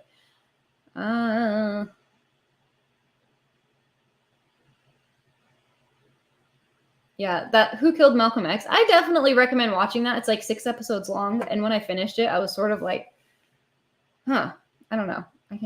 I was just, I don't know what I'm trying to say, but it was very interesting, and I like couldn't sleep after I finished it because I was all like, it got me really thinking a lot. Malcolm's murder turned 55 this year. When was this written? Why don't you have a date on your article? Okay, well, I guess 55 years after 1965, I guess. Yeah, there's this Abdur-Rahman Muhammad, journalist, father, and Malcolm admirer who over 6 episodes guides the viewer through his decades-long investigation to reveal that 2 of the 3 men convicted of Malcolm's murder were innocent. He goes on to show that the FBI knew this but did not submit evidence to exonerate the men.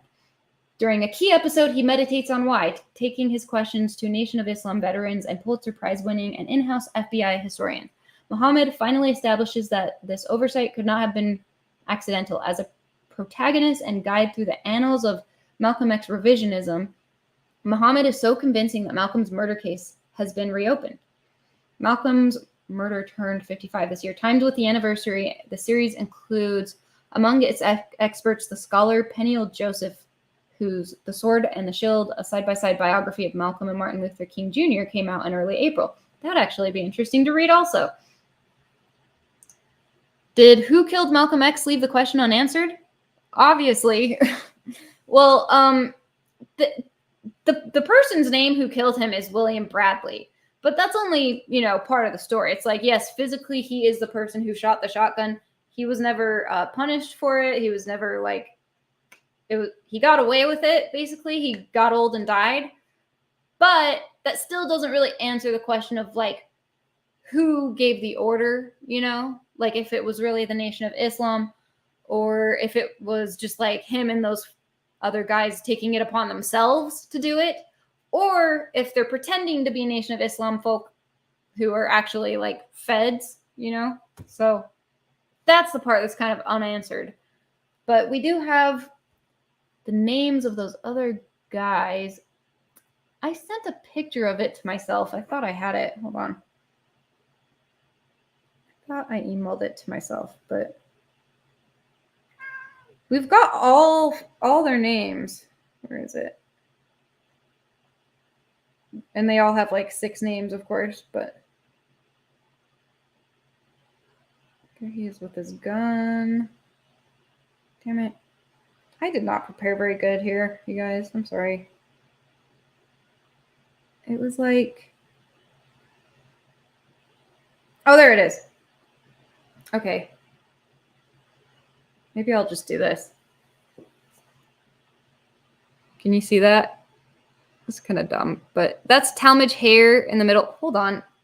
Yeah, well, it just has blank. So it's Benjamin Thomas, Leon Davis, Talmadge Hayer, the guy who was actually arrested and tackled and basically saved from the mob by the cops, William X. Bradley. And then there's someone named Wilbur or Kinley. So I don't know. I guess we don't like totally have, but it's like, I don't know. Those are the guys that actually like. But who gave the order?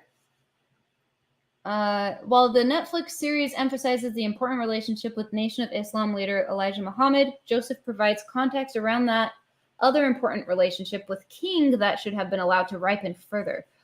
Though it was frequently antagonistic, the relationship between him and Martin Luther King bore features of an unspoken collaboration that made each figure a better analyst of history and a more effective activist.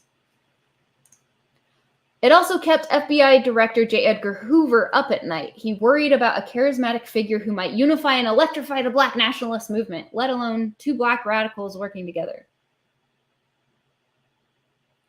Abdur Rahman Muhammad is a journalist and proud working man who leads tours of Lower Manhattan. On camera, he looks like a business casual-clad bureaucrat with an affable face, a wry smile, a warm and steady voice.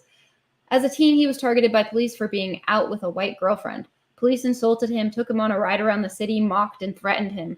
It made him distrustful of police and an admirer of Malcolm X. I became a Black militant activist who wasn't going to take this shit anymore. He never believed the official story when Malcolm was killed. Much later, he started to dig. Soon his files were rich, and his work was featured in A Life of Reinvention, a 2011 biography of Malcolm by the late Manning Marable. No one alive has done more to solve Malcolm's killing than Abdur Rahman, says Pulitzer Prize-winning historian David Garrow.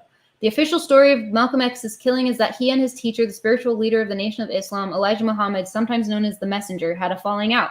The inciting incident was a remark Malcolm made after the Kennedy assassination. Muhammad had asked him not to weigh in or criticize the slain president, and he grew increasingly wary of Malcolm's political punditry. At the end of a speech a week after the assassination, however, someone in the audience asked Malcolm's opinion. Given the state of violence the United States presided over at home, and I really don't think it was necessarily about that, though. I think it was because he found out that he was fucking teenagers and having kids out of wedlock. And, like, I don't know if he was even taking care of them. I'm talking about Elijah Muhammad. Anyway, on February 21st, 1965, Malcolm was shot at close range at New York City's Audubon Ballroom in front of his wife. That sucks. His kids were there. They saw it. Maybe I'll watch it. Sorry, not meaning to slow you down anymore. No, you're totally cool. It's not your fault that I'm, like... I took a nap earlier, so it, like, made me kind of weird. Like, my brain's kind of like... But... I'm starting to wake up a little bit, but now it's like nighttime. Another man with a gun, Talmadge Hayer, from the Newark, New Jersey mosque, known to NOI followers as Mosque Number 25, was apprehended at the crime scene after he was shot in the leg and caught in a melee. Police pulled him from the crowd, and he eventually confessed to being one of the co-conspirators. Okay, we already know all that. Okay. Well, this is a long article. The sawed-off shotgun. So they had a lackadaisical attitude about the investigation. Malcolm had written apologetically to his teacher, but received no answer. The series asserts that the FBI had been exploiting the schism in the months leading up to the killing. The fed stories to the media about the rift, and they may have used informants to spread rumors about each figure's animosity toward the other. Exactly. That's what I think was going on, for sure. The sheer number of informants known to have penetrated the Nation of Islam created paranoia, one of the explicit goals of the FBI's COINTELPRO, or counterintelligence program, which spied on progressive and dissident groups, pitting them against each other. John Ali, the national secretary based in the organization's Chicago mansion, has been frequently accused of having been an informant, as well as helping stoke hatred between the two former collaborators. Oh yeah, the Audible book, Malcolm X's autobiography, is read by Mr. Red Pillar himself, Morpheus. So that was kind of cool. He's the one reading it. Lawrence Fishburne. He responds to the filmmaker's questions about these accusations with odd phrases like, "I could have," while insisting the Bureau didn't accept him as an informant. Some interviews feature the affable Abdur Rahman Muhammad asking witnesses questions, nodding along, raising his brow before a follow-up. After casually befriending witnesses who tell him they saw it as a closed case, he asks, But how could justice be done if 2 innocent black men served time? Series director Rachel Dretzen conducts another kind of interview. Both interviews are virtuosic at drawing out their subjects, but Dretzen's interviews are filmed more like police interrogations, the camera on the subject directly, while Muhammad's feel like eavesdropping on a conversation. Her interview of Cory Booker, oh yeah, Cory Booker was in it, who has an eerie incidental tied to the presumptive killer through a campaign video, is gripping. Okay, yeah, Cory Booker has like a campaign video with a guy with William Bradley's in it. Shit, I should have found it. Can I find that? Where is it? Hold on. William X. This is the guy who actually killed him. And he just happens to be in one of Cory Booker's weird campaign. Is there a picture of him?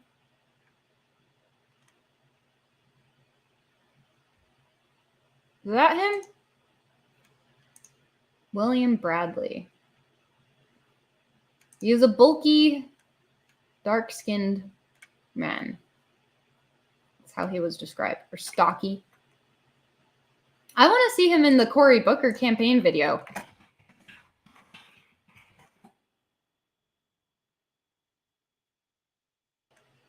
I'm not going to be able to find it. Damn it. I can never... I don't have the energy for this. Anyway, it was William Bradley. When files must be examined, Muhammad either skims them with another historian or archivist, or he points to key sentences that then loom on screen. We learn that Johnson was arrested as the trigger man, for instance, despite not matching the description of the real killer in an FBI file. Episode 1 ends with Abdur Rahman. Okay, I don't know. Kenya attacked Islam, religion, courteous but not cooperative. According to the docuseries, John Ali, Elijah Muhammad's secretary, called Chicago and reported Malcolm to the messenger after he made the chicken roosting comment. Newspapers and TV networks distorted the quip, made an ironic indignation over the United States hypocrisy, framing it as if Malcolm had expressed joy over Kennedy's death. Malcolm worked hard to make peace with Muhammad, but his letters of humility and regret to Muhammad were intercepted by the messenger's children, heirs to his empire, or others who would have been threatened by Malcolm, and he was suspended. Interesting. That's kind of sad. I think it's sad. In the aftermath of the incident, the press continued to refer to Malcolm as Muhammad's heir apparent. This annoyed Malcolm, as he knew it would only heighten the animosity of the actual heirs. Yeah, Malcolm X would sometimes refer to the white press, and I thought that was funny, the white press. Worried about the loss of his livelihood through an organization he had built and expanded like no one else, Malcolm spent the winter correcting interviewers, saying he was never the heir apparent, emphasizing that he was suspended over his own actions and that the Honorable Elijah Muhammad had taught him everything he knew. It was a moment of real humility for the firebrand activist and preacher with a touch of survival instinct. 2 months into the rift, the FBI visited Malcolm at his home. He welcomed them in. In an exploratory interview, they offered to pay him to inform on the Nation of Islam. They spoke in tentative tones of records he may have access to. They were there to test the psychology of Malcolm during the rift, a rift that these agents had quietly curated. Denying he had such access, Malcolm secretly recorded the 2 agents, one of whom was named Fulton, who speaks to Dretzen but refuses to show his face on camera. See, this is why your relationships have to be really, really solid. And that's why it sucks when, they're able to, create wedges in between people. I hate that. Money brings out the information, Fulton told Malcolm, instantly realizing he'd erred. You insult my intelligence, Malcolm objected. In fact, you insult your own that you wouldn't know in advance what I'm going to say. He emphasized that he was no Quisling or Fink, that no government agency should ever expect information from me. One of the agents described Malcolm during the visit as nice and courteous, but not too cooperative. I like him. He has good character, He's not going to get bribed. He's he's not going to fall for that shit. But to cool him down, Malcolm's cohort took him to Miami, where NOI member Sam Saxon introduced Malcolm to Cassius Clay. Oh yeah, he was friends with Muhammad Ali, formerly known as Cassius Clay. And Cassius Clay, or Muhammad Ali, said that one of his biggest regrets in life was not supporting Malcolm X after his split from the Nation of Islam, not having his back. That's also sad. The two quickly became friends. Malcolm converted Clay, who was on the verge of becoming heavyweight champion, in his fight against Sonny Liston. Malcolm hoped that by recruiting the boxing star, he would help restore Black Americans a racial pride, part of Malcolm's program of Black dignity. He, still looking to return to the fold, Malcolm also hoped to offer the champion as a peace offering to Elijah Muhammad. But Muhammad outmaneuvered Malcolm. After Clay's championship win, Muhammad held a public reception, praised Clay, and gave him his Muslim name, Muhammad Ali. Joseph tells the filmmakers that Malcolm wasn't as good at power politics as Muhammad. Elijah Muhammad was playing chess, and Malcolm was playing checkers. Celebrated New York literary socialite George Plimpton caught Malcolm for an interview in Miami. At the time, Plimpton was writing about Ali for Sports Illustrated and for his subsequent book, Shadowbox, depicting Malcolm as hopeful that in 5 days he was going to be unmuzzled. Plimpton blames Malcolm's subsequent death on the rift between the two, and he goes on to lightly ridicule most of Malcolm's indignation over brutal historical injustices.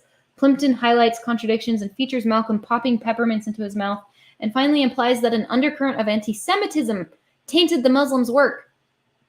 But after the fight, Malcolm knew he wouldn't be reinstated. Bossy member Tony Guzzo delighted in this.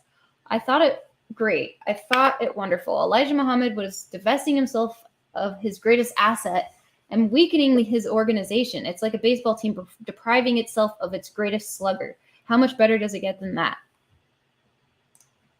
Knox says, there's your kicker. I imagine that government influence, FBI, wanted something, and when he elected not to follow through with them, they coordinated media attacks and fueled hate against him.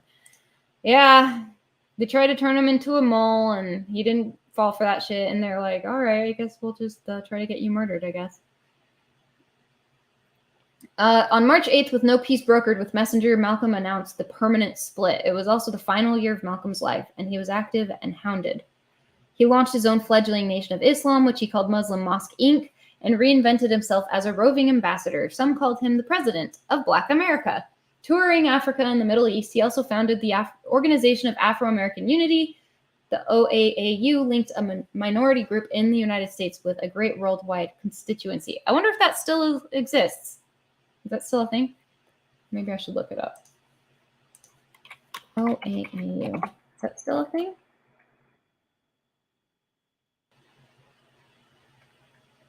Oh, it says it was an organization, so I guess it's not anymore. That sucks. What is this? I have so many links that I didn't get into here. Oh, this is Bimby. It wouldn't let me type Bimby into the like whatever they're called when you type out what you're talking about in the video. It like for some reason would not let me use that word. But it's the untold story of the inmate who helped shape Malcolm X's future. To Malcolm, he was Bimby. To me, he was John Elton Bembry, my uncle. Yeah, I don't know. In the movie, the Denzel Washington movie, they made it look like this guy Bimby like betrayed Malcolm, but I don't think that anything like that actually happened in real life. But this person's uncle. He says, Uncle Elton remains the most brilliant man I've ever encountered. My personal connection with him came during a discussion of Black History Month at the Undefeated. I wanted to write about him in connection with the 55th anniversary of the assassination of Malcolm X on February 21st. After the staff meeting, I contacted the Massachusetts Department of Corrections and placed a public records request for his file. 3 days later, I received a response. Good afternoon, Jerry. Please see attached. I'll be honest, that email gave me chills. I clicked on the attachment labeled Bembry Record, and what materialized was a PDF file that was 89 pages long. For the next few hours I dove in. That began my first real introduction to the man in the world from which he emerged. I don't know. This is just a whole long article about that guy. This is the guy who like got Malcolm X into becoming a Muslim in prison. And like, oh, is that him? That is not what he looks like in the movie. I feel like I haven't really spent enough time playing like Malcolm X talking. Should we play this? I think this is where he says things that made him get accused of anti-Semitism. Okay. In this fashion, it says, I am not afraid to say Maybe not. what you've been thinking all these years. That's why we What is this? He said it out loud, not behind. That's not what I thought I had. He took on America for us. Okay, I don't know. And I, for one, as a Muslim, believe that the white man is intelligent enough. If he were made to realize how black people really feel and how fed up we are without that old compromise and sweet talk, why, you're the one that make it hard for yourself. The white man believes you when you go to him with that old sweet talk, because you've been sweet talking him ever since he brought you here. Stop sweet talking. Who on the boats? His names were on the boats. What kind of hell you've been catching? He didn't know. Let him know that There's a lot of stuff he didn't know. To clean his house up. If he's not ready to clean his house up, he shouldn't have a house. Archie. Catch on fire and burn down.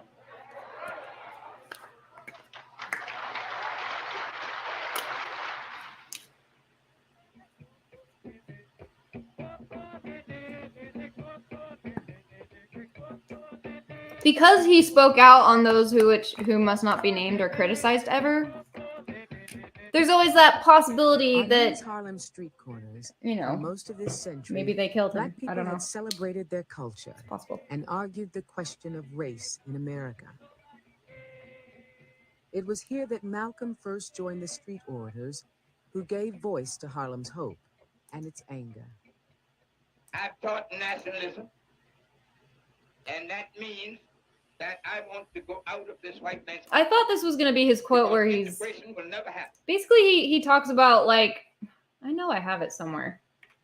He talks about how Jewish people own all the like stores in Harlem basically, and he was calling them hypocrites and saying they get rich off of getting them drunk. And yeah. You'll never, Hold as on. long as you live, I think I have it somewhere. integrate into the white man's system. 125th Street and 7th Avenue was the center of activity among the black street orators. When Malcolm arrived, technically he had no corner. So he established his base, you might say, in front of Elder Mishaw's bookstore.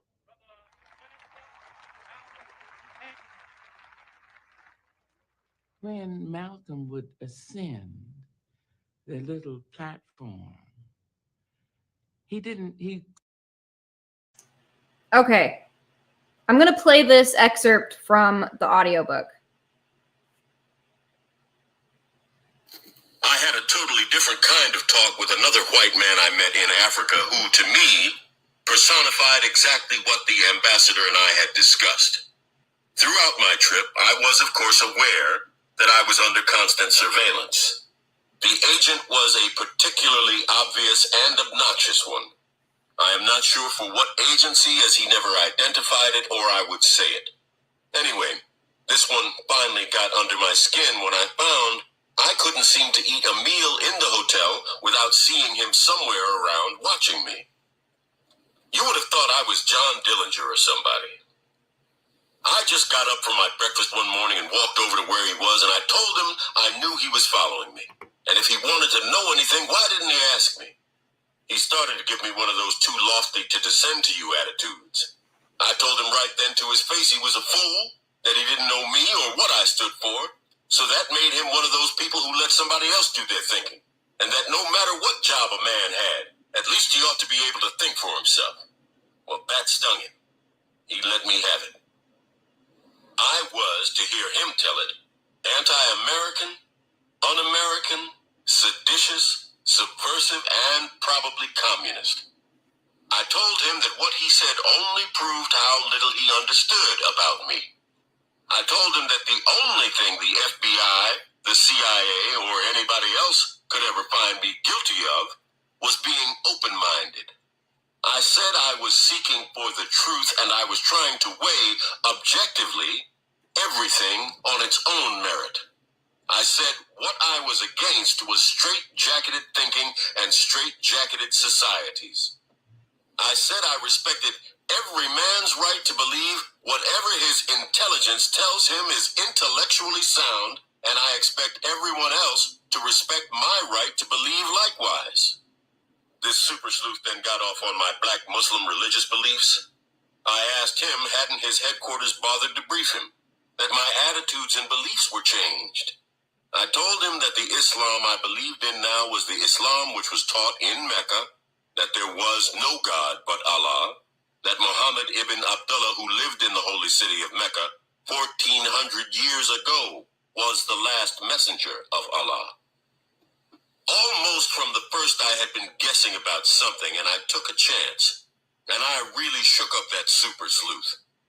From the consistent subjectivity in just about everything he asked and said, I had deduced something, and I told him, you know, I think you're a Jew with an anglicized name.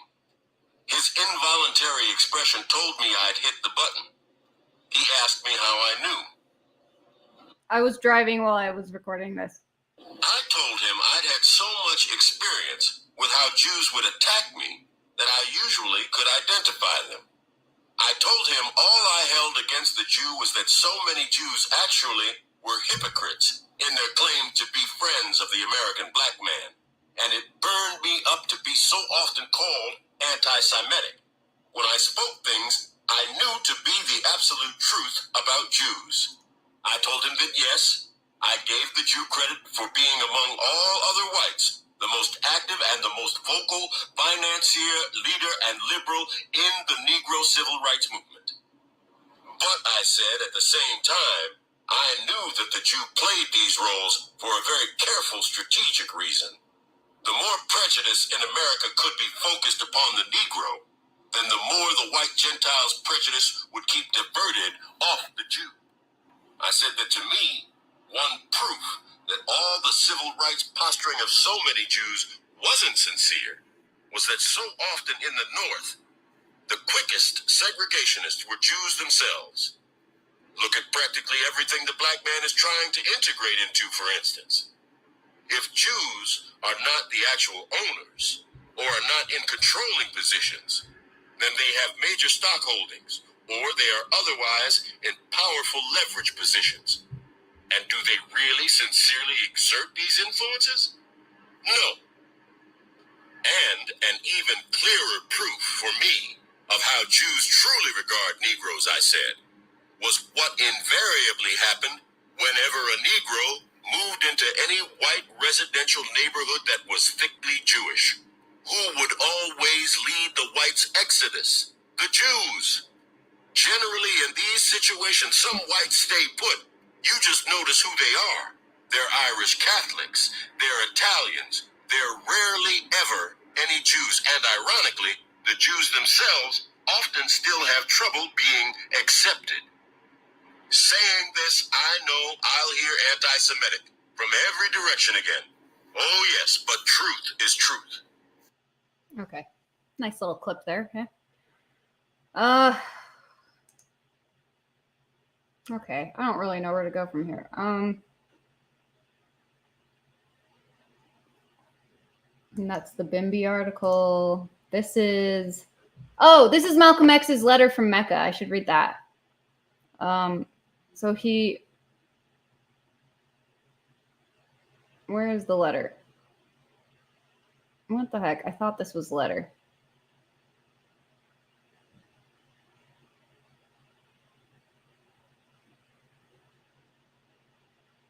Okay.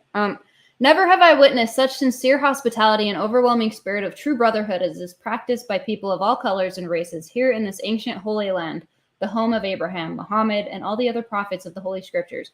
For the past week, I have been utterly speechless and spellbound by the graciousness I see displayed all around me by people of all colors.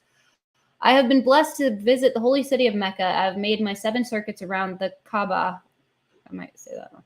Led by a young mutawaf named Muhammad, I drank water from the well of the Zamzam. I'm thirsty. It made me thirsty. I ran 7 times back and forth between the hills of Mount al-Safa and al-Marwa. I have prayed in the ancient city of Mina, and I have prayed on Mount Arafat. There were tens of thousands of pilgrims from all over the world. They were of all colors, from blue-eyed blondes to black-skinned Africans.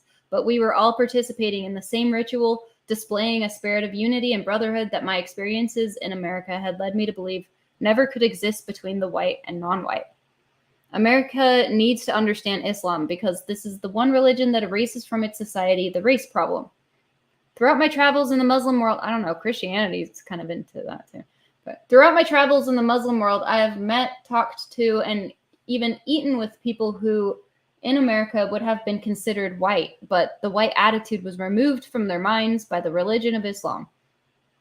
I have never been seen sincere and true brotherhood.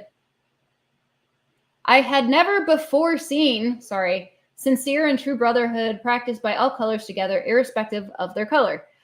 You may be shocked by these words coming from me, but on this pilgrimage, what I have seen and experienced has forced me to rearrange much of my thought patterns previously held and to toss aside some of my previous conclusions. This was not too difficult for me. Despite my firm convictions, I have always been a man who tries to face facts and to accept the reality of life as new experience and new knowledge unfolds. I have always kept an open mind, which is necessary to the flexibility that must go hand in hand with every form of intelligent search for truth. During the past 11 days here in the Muslim world, I have eaten from the same plate, drunk from the same glass, and slept on the same rug while praying to the same God, with fellow Muslims whose eyes were the bluest of blue, whose hair was the blondest of blonde, and whose skin was the whitest of white. And in the words and in the deeds of the white Muslims, I felt the same sincerity that I felt among the black African Muslims of Nigeria, Sudan, and Ghana. We were truly all the same, brothers, because their belief in one God had removed the white from their minds, the white from their behavior, and the white from their attitude. Okay. I could see from this that perhaps if white Americans could accept the oneness of God, then perhaps too they could accept in reality the oneness of man and cease to measure and hinder and harm others in terms of their differences in color. I could see from this that perhaps if white Americans, with racism plaguing America like an incurable cancer, the so-called Christian white American heart should be more receptive to a proven solution to such a destructive problem. Perhaps it could be in time to save America from imminent disaster, the same destruction brought upon Germany by racism that eventually destroyed the Germans themselves.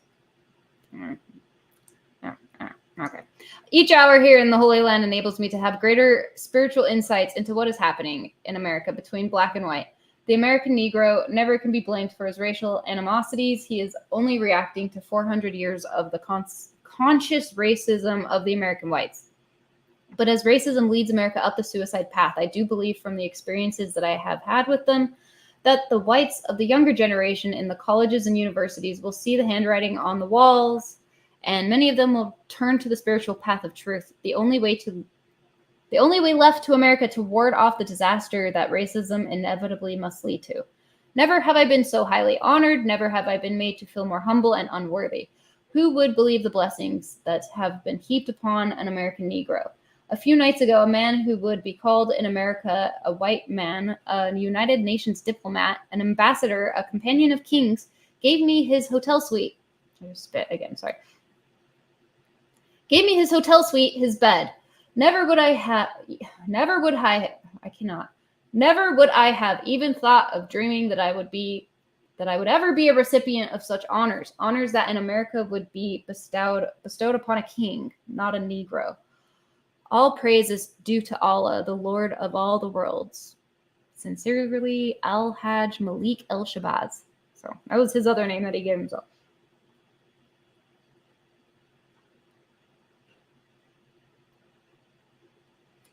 Interesting.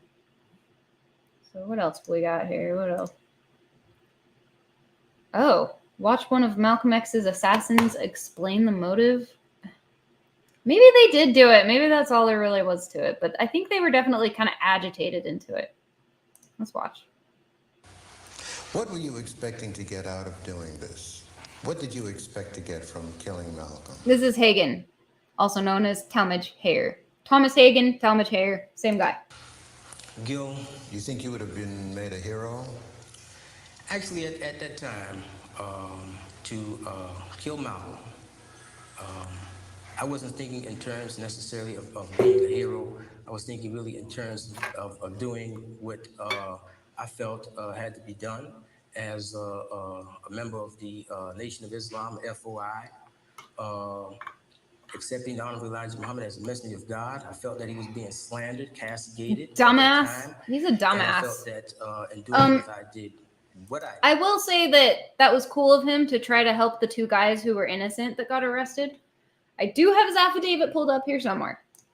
Participating in this like I did, I felt that it was only an act of my duty at that time to participate in it. This was my feelings. Not that I was seeking any kind of heroism or anything like that, but I felt that as a member of the Fruit of Islam, Nation of Islam at that time, that for me to stand up in regards to what was taking place was the right thing to do. This was my feelings then. Well, your feelings were stupid and wrong. No, a lot has dick. changed. A lot has changed. We had tried to find out when we could actually carry this out. One time, I recall we had passed Malcolm's house. His house was heavily guarded, so it was obvious that nothing could be done at that particular time. You know? And it was very difficult to say where he would be, whether he would be here, whether he would be there. So eventually, we knew that he would be speaking at the Audubon Ballroom. And beyond a shadow of a doubt, this is a place that we could be sure that he would be. And this is how we came to decide that we would carry this out at the Audubon Ballroom. Why would, of all places, you pick the Audubon in full view of hundreds of his followers? Why would you pick such a place? I mean, certainly this was not a kamikaze. You were certainly planning to live through this. One would think that you were really narrowing your chances of longevity in pulling off a deal in front of his followers. I don't know, maybe there's a lot of truth to that. But at that time, as I recall it, it was just a place, the only place that I knew of that we could possibly be sure that he would be there. And that taking into consideration the number of people and crowd psychology, we felt that we could do this. What do you mean crowd psychology? The situation of a crowd, a lot of people, something happens, confusion and things like this here. In the previous visits to the ballroom, what was your purpose? To figure out escape routes? To look the place over. Two people that I'd love to see their take on current events, Malcolm X and Bill Hicks. I really wish they were around. R.I.P. Look the place over and to figure out a plan of action. Tell me where you sat. Down in the front row, basically on the left-hand side, close to the front of the stage. You mean down around in that area? Wherever the rows started, around down here somewhere. Towards the center aisle? Towards. Mm-hmm. Right. Now, when you got there, you all came in the same car? Yes. And 3 people were armed. You, another man who had a pistol, another man who had a shotgun. The 4th person had a smoke bomb. Yes. And the 5th person was unarmed. What's with the French shit? Yes. Sorry. Now, there are exits on either side of the stage. This is the only one in the picture. Was there any plan for anybody to leave by that exit? As I recall, the exit was not considered at the time. I don't know whether that was because it was locked, chained, or what. But the exit was not considered as a means of leaving. We thought to leave by going back toward the entrance. Coming back out towards. Coming back out toward the entrance that we had came in and moving with the crowd.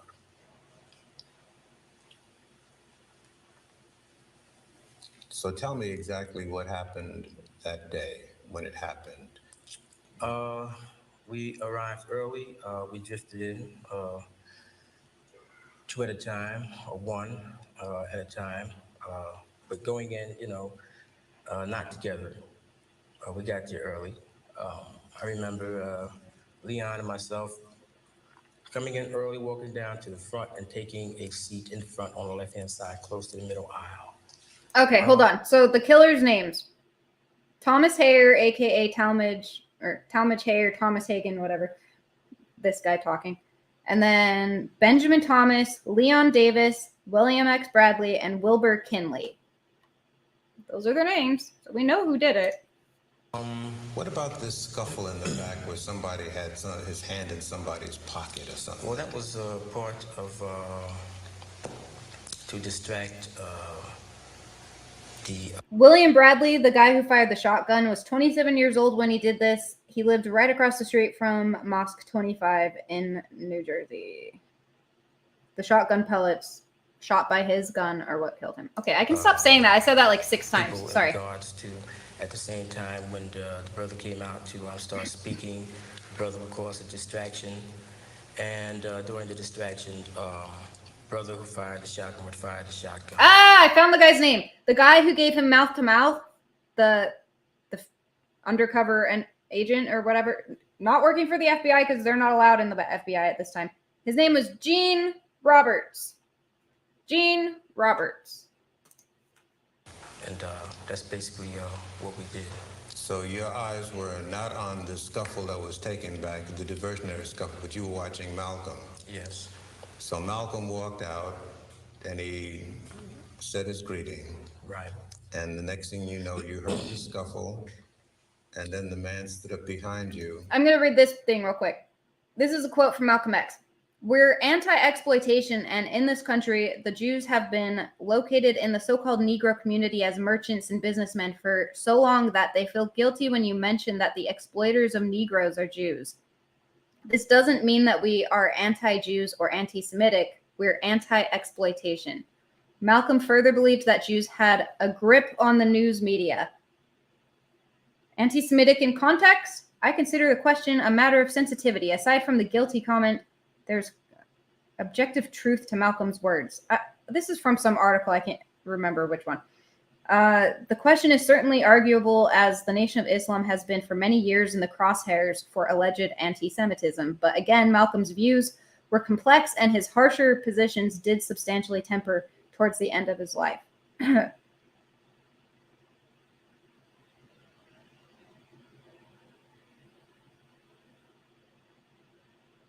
Is this another quote? He goes, let's not forget the Jew. Anybody that gives even a just criticism of the Jew is instantly labeled anti-Semite. The Jew cries louder than anybody else if anybody criticizes him. You can tell the truth about any minority in America, but make a true observation about the Jew.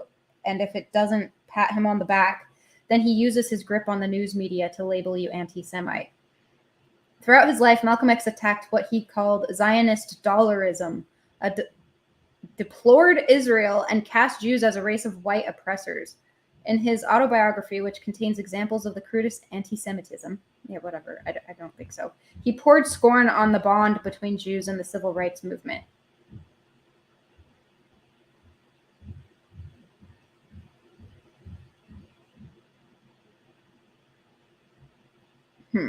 Here's another article. I just copied and pasted some excerpts.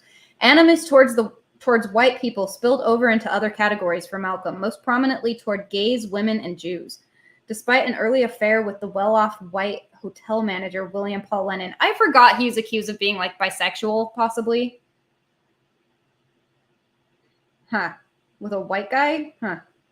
Lennon tried to keep up the relation, which only ended with Malcolm's prison conversion. Malcolm regarded homosexuality as a perversion before and after his incarceration. In a letter to the Massachusetts prison commissioner, for example, he denounced the homosexual perverts, quotation marks, who can get job changes whenever they wish to change or acquire new husbands. His attitude towards women was also disturbing. All women, by their nature, are fragile and weak. They are attracted to the male in whom they see strength. I don't think that's that big of a... I mean, I don't love being called weak or fragile, but, you know, it's technically true that it's not that bad, you know?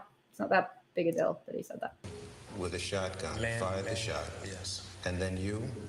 Myself and the other brother, we just fired out, walked. At one point, someone was supposed to put a bomb in his car that would go off when he turned it on, but I think that they, didn't go through with it, and they actually told Malcolm about it. On the stage, a few steps, fired our guns in that direction, broke toward the back. Do you remember where you hit Malcolm? No, I don't. How many shots? Did you empty your piece? No, I don't think I did empty my gun. I fired off a few shots. Fired off a few. Ah, shit. Where's that picture? God damn it. Okay, let's not. This is trauma. This is trauma. Oh, that's the guy getting. That was Hagen. Hagen. Okay, I don't know. All right, let's X out of that. What else have we got? Oh, William Bradley. There he is. That's the guy who killed him. Malcolm X remains an icon, especially the black community protesting civil rights. Who is William Bradley? William Bradley's name cropped up in affidavits filed by Thomas Hagen or Talmadge Hayer. The case against Hayer was ironclad, but the ones against Butler and Johnson were circumstantial. The cases were clubbed together despite Hayer taking the stand to confess, but also asserting Butler and Johnson's innocence. Later, when he filed the affidavits in 1977 and 78, he provided the partial names of 4 associates who actually helped in the assassination. Hayer named the shotgun-wielding man as Willie X. Hayer's lawyer, the famous William Kunstler, determined that Willie X is William Bradley. Despite this, not much was known about William Bradley's whereabouts. Abdurrahman Muhammad, the man behind Netflix docuseries, comments on how he knew Bradley was responsible but did not know his new identity after he embraced Islam and changed his name.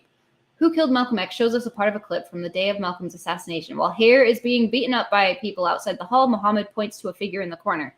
He remarks that it looks like Bradley. The figure is then shown to step away from the scuffle, cross the frame of the camera, close his coat, and walk away.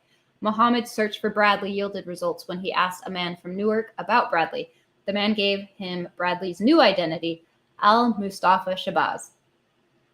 Muhammad dug into Shabazz's records, seeing charges of aggravated assault and terroristic threat.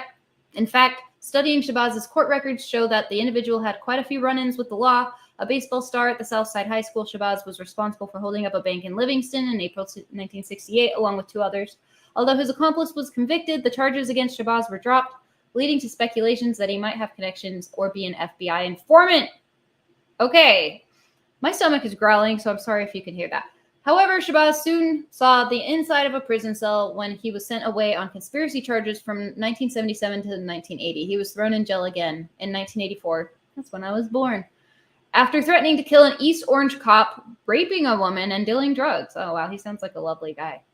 By the time he got out of prison in 1998, he had the reputation of being a Newark enforcer who was not to be trifled with. Where is William Bradley now? Shabazz turned his life around, marrying a popular Newark-based social activist, Carolyn Kelly. He lived in a gated 2-story home on Vassar Avenue in Newark's South Ward. Reports state he had a Mercedes-Benz E-Class sedan. Muhammad has indicated that Shabazz owned a boxing gym in Newark called First Class Championship Gym.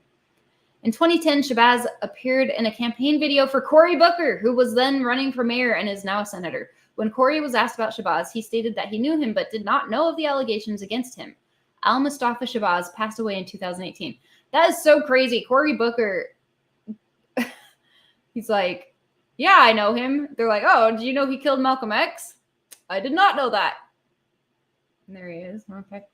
Now that we have an idea of who al-Mustafa Shabazz is, it should be easier to understand whether he was the one who killed Malcolm X.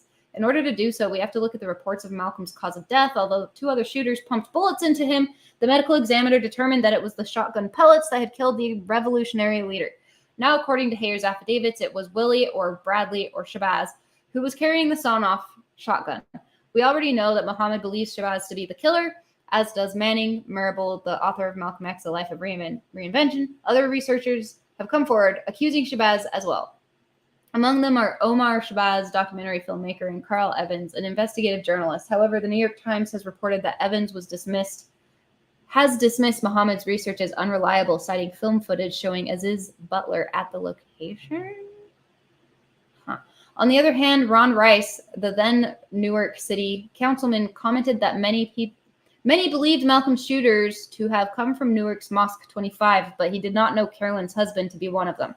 Carolyn, too, slammed the possibility of her husband being Malcolm's killer, saying that people were just looking for a scapegoat. Shabazz himself had denied it, saying, "It's an accusation. They never spoke to me. Then they just accused me of something I didn't do." Okay, well, the guy who was arrested said you did it, but okay. While both sides seem to be sure of their cases, the honest truth is that Malcolm's murder was not properly investigated. Eugene Roberts, the undercover NYPD. Oh, Gene Roberts, the undercover NYPD cop who was in. Okay, so he was NYPD. Who was in charge of Malcolm's security, was never questioned about the shooting. Muhammad believes, God, they really got in there with their infiltration, man.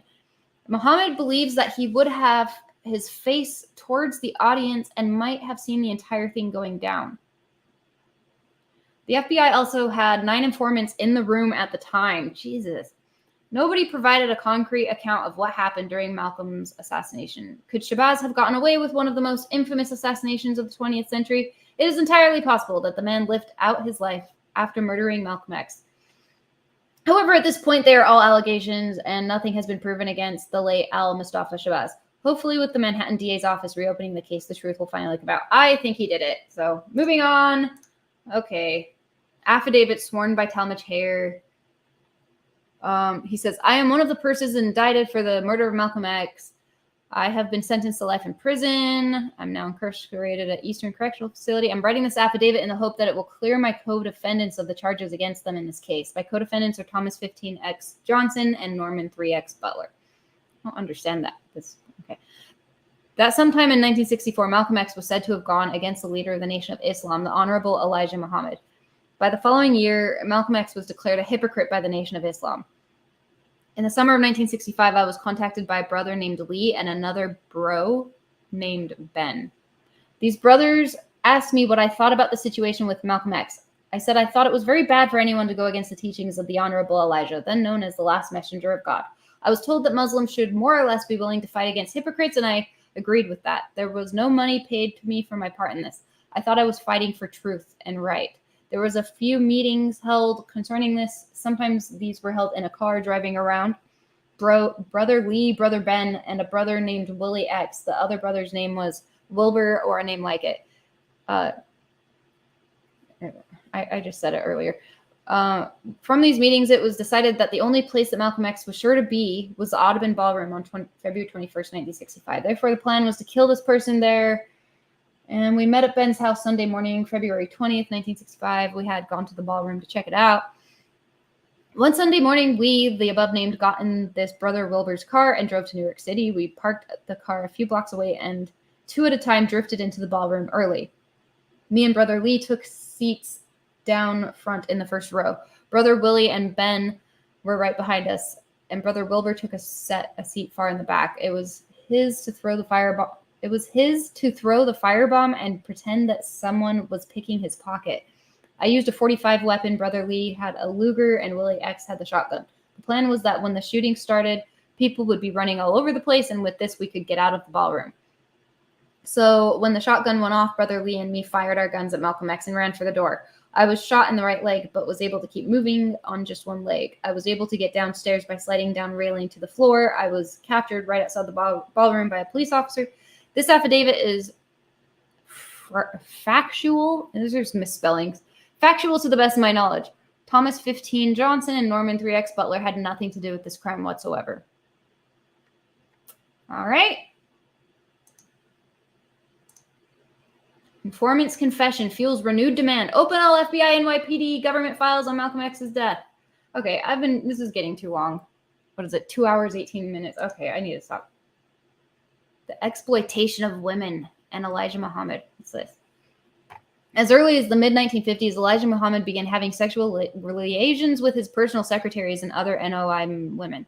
For years, Muhammad's chief lieutenants at Chicago's Temple No. 2 were able to contain the rumors, sometimes through fear and intimidation. Scholar Carl Evans estimates that the total number of children born from Elijah Muhammad's adulterous affairs was between 13 to 21. In the Spike Lee film, Malcolm is presented as being completely and utterly in the dark about his mentor's infidelities for years. The evidence suggests otherwise, because although Malcolm X had become a minister, he had retained all of his critical ethnographic skills of participant observation that are central to survival in the ghetto. Although the NOI was unquestionably a patriarchal and deeply conservative Islamic sect, the role and significance of women in all aspects of the organization's works should not be underestimated. Clara Muhammad, Elijah Muhammad's wife, was said to have first introduced her husband to the teachings of the sect's founder, W.D. Fard. Clara Muhammad was largely responsible for establishing the University of Islam in Detroit in 1943. When Elijah Muhammad was incarcerated during World War II, she alone held the small formation together, communicating her husband's directives to all ministers and officials. Within the NOI, young women were instructed in domestic skills through the Muslim girls' training and in general education courses termed general civilization classes. They also were doing it's like a martial art form. They were teaching members how to defend themselves. Many women it was like judo or something. Many women who joined the NOI did for the same reasons that Malcolm had done. Some had been incarcerated in prison, unemployed, or had earned their livelihood through prostitution and drugs. The NOI gave them a sense of hope, self-respect, and a restoration of dignity. The protections of Black patriarchy provided a secure but clearly subordinate status for Black women. So yeah, it's kind of weird how it did overall have a good influence on these people, but I can see how they might have wanted to just kind of overlook his extracurricular activities, because overall he had such a positive impact on their lives.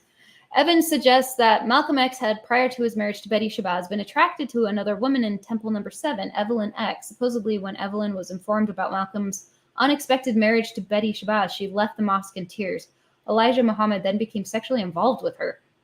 As Evelyn X. Williams later informed the press, he told us that under the teachings of the Holy Quran, we were not committing adultery and that we were his wives. Okay, so, all right. Whatever helps you justify it, I guess. By 1962, when Clara Muhammad became fully aware of her husband's 8 children born out of wedlock to different women, she painfully withdrew from an active role in the organization for several years. When media sources learned about Elijah Muhammad's sexual affairs, the women were censored and described as prostitutes. And in Muhammad Speaks. That's fucked up.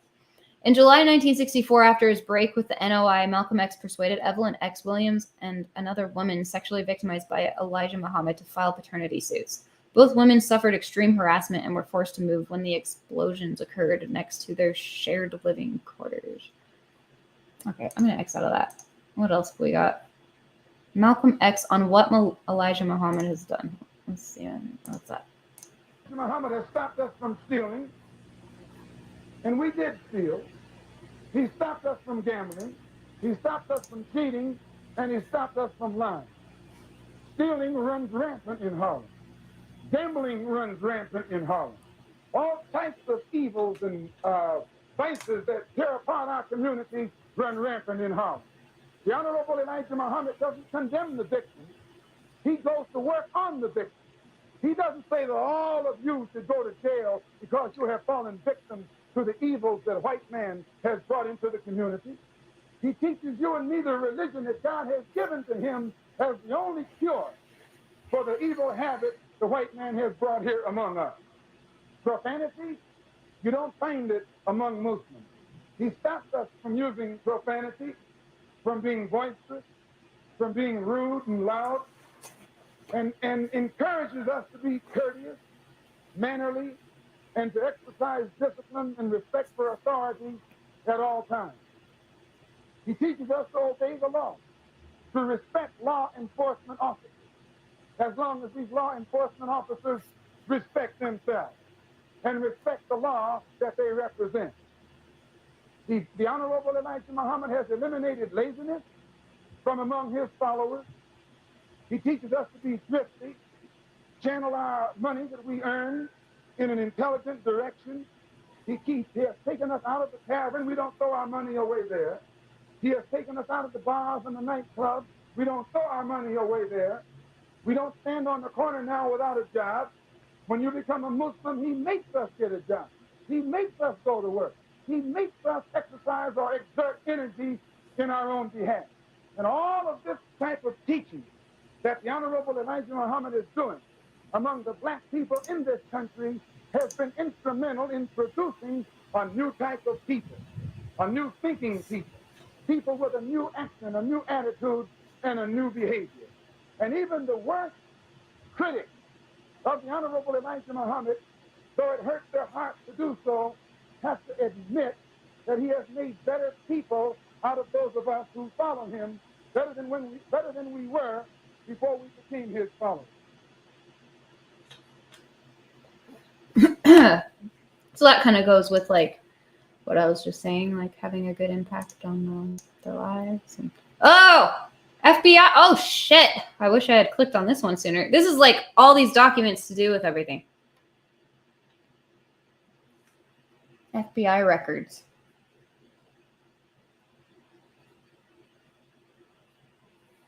In the movie, when they were spying on him, one of the FBI agents was like, "This guy's like a saint." Letter to Elijah Muhammad, March 11, 1964, from Malcolm X. The national officials there at the Chicago headquarters know that I never left the Nation of Islam of my own free will. It was they who conspired with Captain Joseph here in New York to pressure me out of the nation. In order to save the national officials and Captain Joseph the disgrace of having to explain for forcing me out, I announced through the press that it was my own decision to leave. I did not take the blame to protect those national officials, but to preserve the faith your followers have in you and the Nation of Islam. Despite what has been said by the press, I've never spoken one word of criticism to them about your family. I will always be a Muslim, teaching what you have taught me, and giving you full credit for what I know and what I am. You are still my leader and teacher, even though those around you won't let me be one of your active followers or helpers. The present course I am taking is the only way I can circumvent their obstacles and still expedite your program. The tears you shed in Arizona gave the public the impression that you also are of the opinion that I left of my own free will, so I'm giving a copy of this wire to the press. May Allah bless you with health and success. I am still your brother and servant. Yeah, that's sad, man. Like, I don't know if... I just don't know. The FBI files on Malcolm X and why they matter.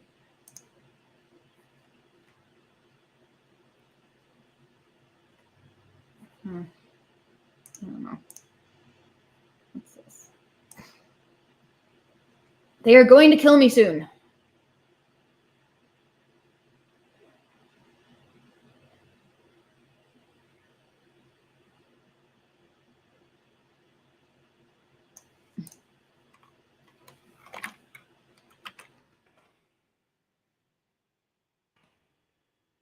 In 1963, British political activist and writer Tariq Ali met Malcolm at Oxford University. Malcolm was invited to speak at the Oxford Union.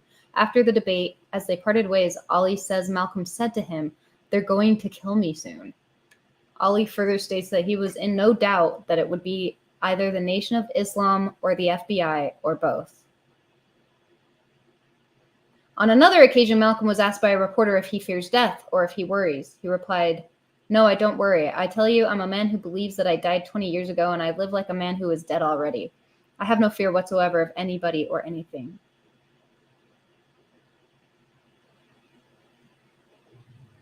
Malcolm knew when he was part of the Nation of Islam and after he had left that death was his shadow. This was the internal threat. The external threat came from the anti-Black American government with a triple K. Okay.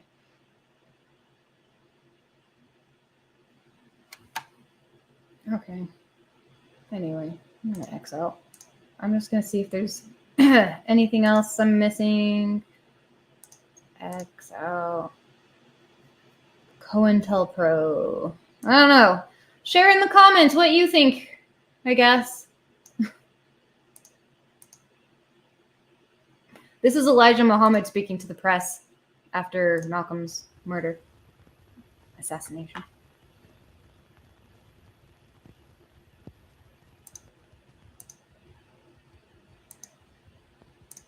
Maybe.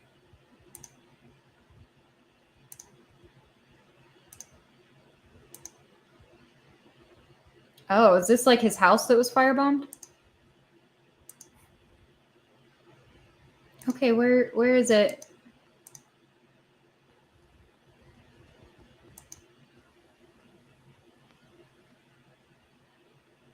It's just silent.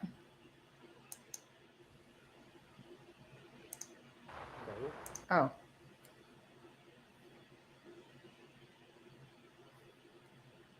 Can we hear it? Or come on. Malcolm. Okay. We were very shocked yesterday on hearing Can't even hear it. Malcolm's death. We have known Malcolm for quite a few years. Last year, 1964, was kind of bitter. With us, Malcolm breaking out of the Brotherhood of Islam, it finally upset us all.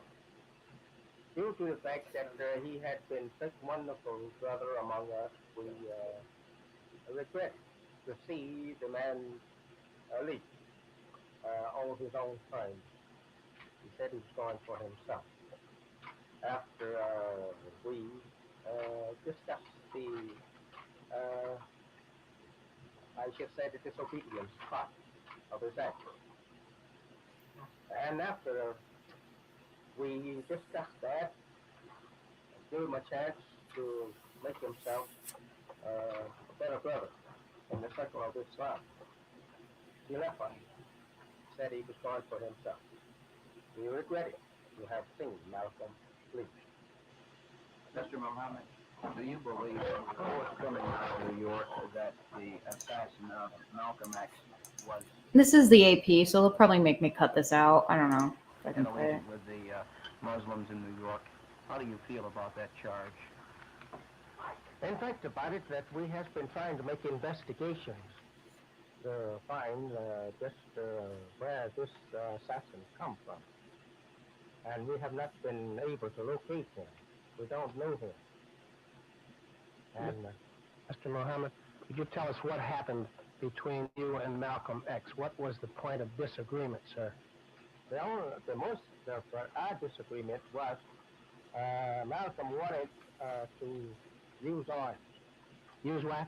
He wanted to use arms, and I disagreed with him because I personally don't see any problem with using arms. It's our Second Amendment right to protect yourself. He always, again, he's talking about self-defense. So, like, we have the right to bear arms.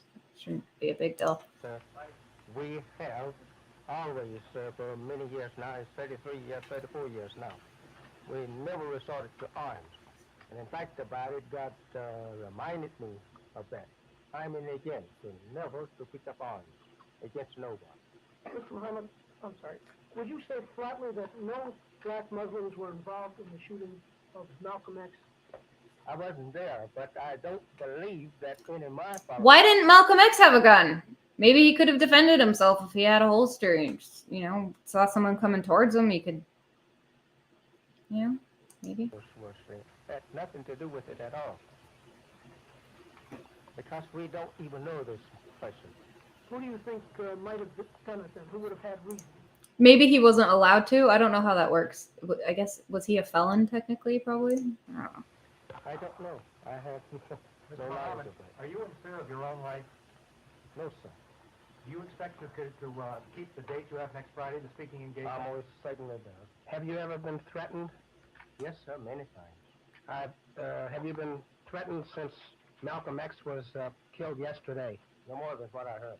Mr. Muhammad, with Malcolm X's split from your followers, whom will be your successor? If Malcolm X was split from my With followers... his having split and Wait. his death, who will be your successor? I don't know. I cannot tell what will happen after Okay. I die. They're talking about him like he's still alive, kind of, but this says that this was him speaking the day after his assassination. Max said that the black Muslims were trying to kill him, and he was going to name those he thought would commit the crime yesterday before he was shot. Okay, he was. Okay. I don't know. I don't have any knowledge of anyone trying to kill Malcolm. You think the extremism of your own organization tends to direct people towards violence, and it ends up in acts such as the death of Malcolm X?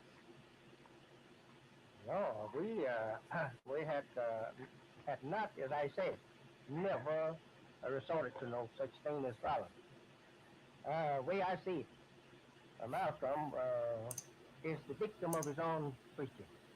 He preached violence, and so he became the victim of it. So he's like saying almost like the exact same thing that Malcolm X said about JFK, which is kind of weird. He did not preach violence, goddammit.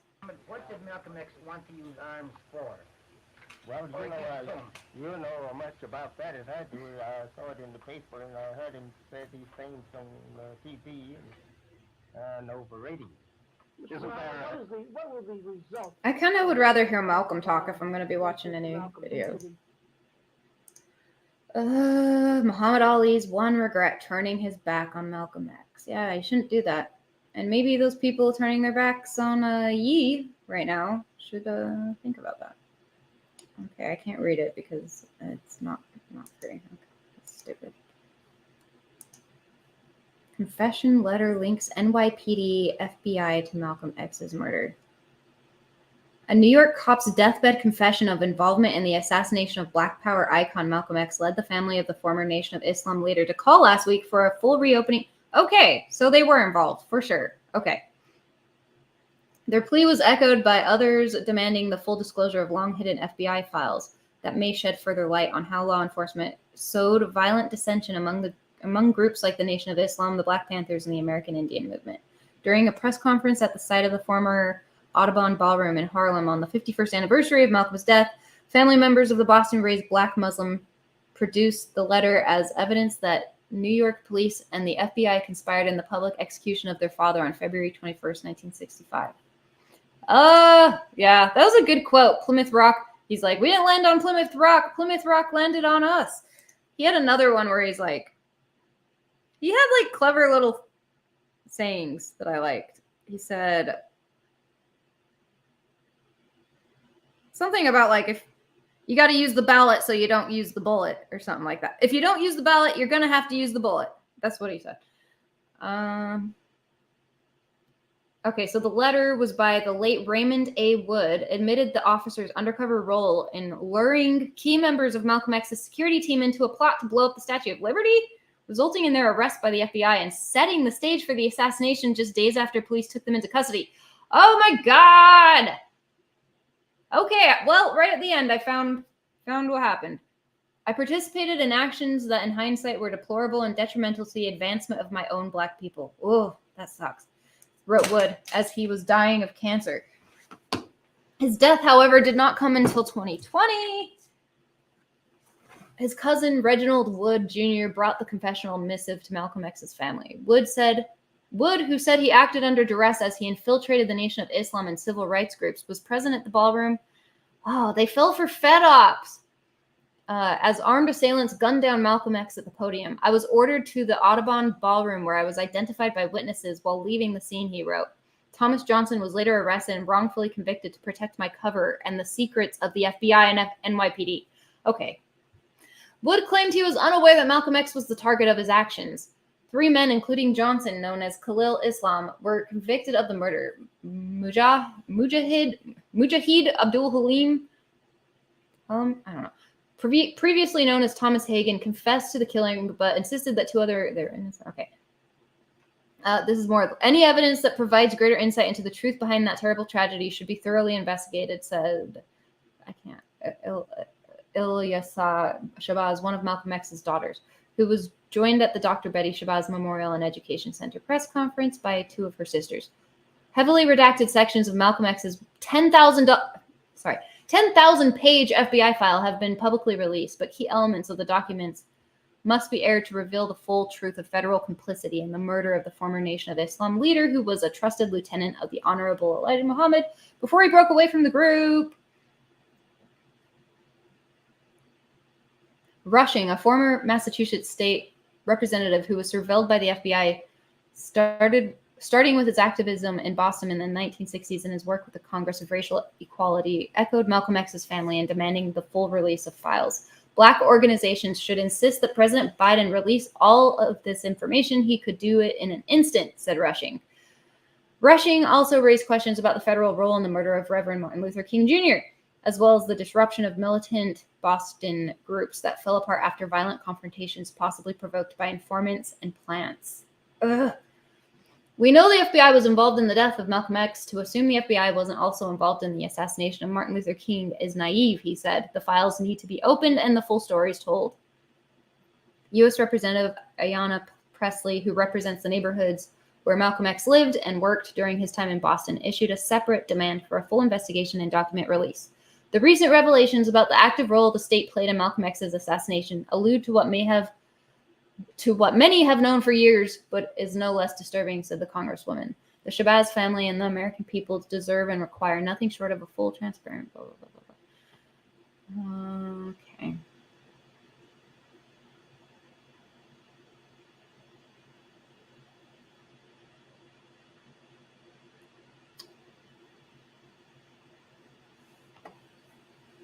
Okay. Interesting. I think I'm done.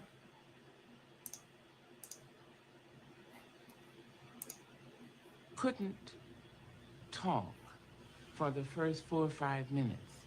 The people would be making such a praise shout to him. And he would stand there, taking his due. And then he would open his mouth. They call Mr. Muhammad a hate teacher because he makes you hate dope and alcohol.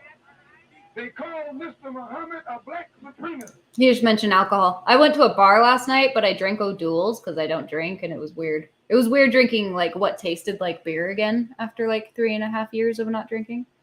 But I had a good time. I did karaoke. I had a good time at a bar, and I didn't drink. It was weird. Because he teaches you and me not only that we're as good as the white man, but better than the white man.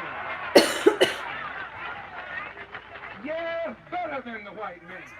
You are better than the white man. And that's not saying anything. That's not saying, you know where just to be equal with him.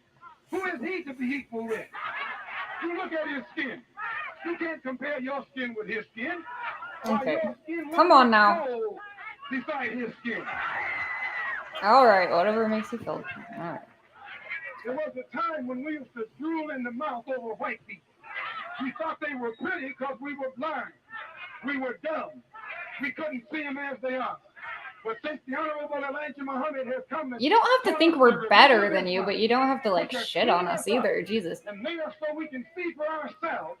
Now we can see that old pale thing to look exactly as he looked. Nothing but an old pale thing. It was really I came away from that good rally for them to feeling hear, that I guess, with after him, feeling like shit for once so you heard him long. speak, you never went back to where you were before. You had to, even if you kept your position, you had to rethink it. We weren't accustomed to being told that we were devils and that we were oppressors up here in our wonderful northern cities.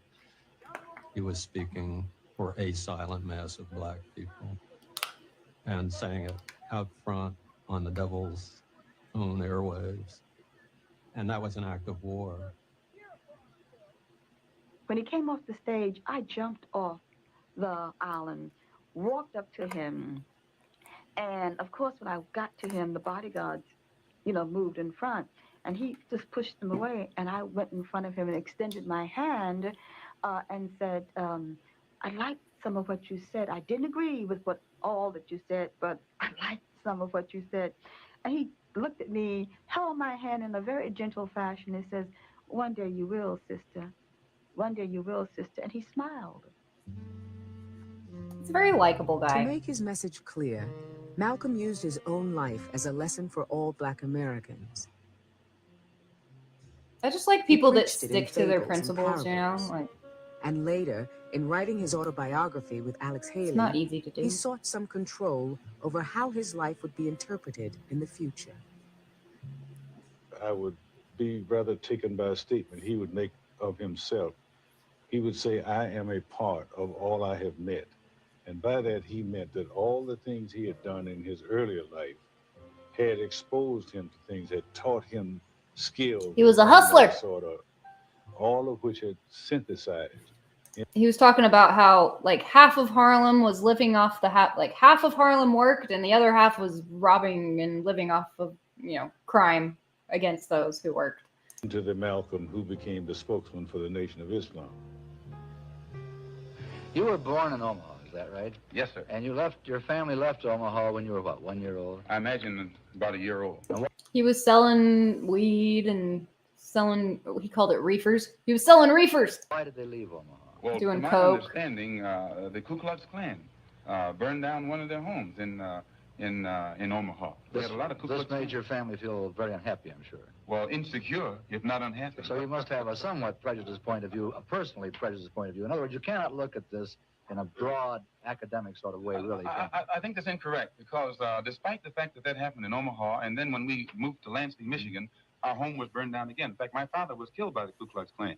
And despite all of that, no one was more thoroughly integrated with whites than I. No one has lived more so in the society of whites than I. We were the only black children in the neighborhood. But on the back of our property, we had a wooded area. So the white kids would all come over to our house and they'd go back and play in the woods. So Malcolm would say, well, let's go play Robin Hood. Well, so we'd go back there to play Robin Hood. Robin Hood was Malcolm. And these white kids would go along with it. Malcolm said he was the lightest skinned of the 7 children born to Earl and Louise Little.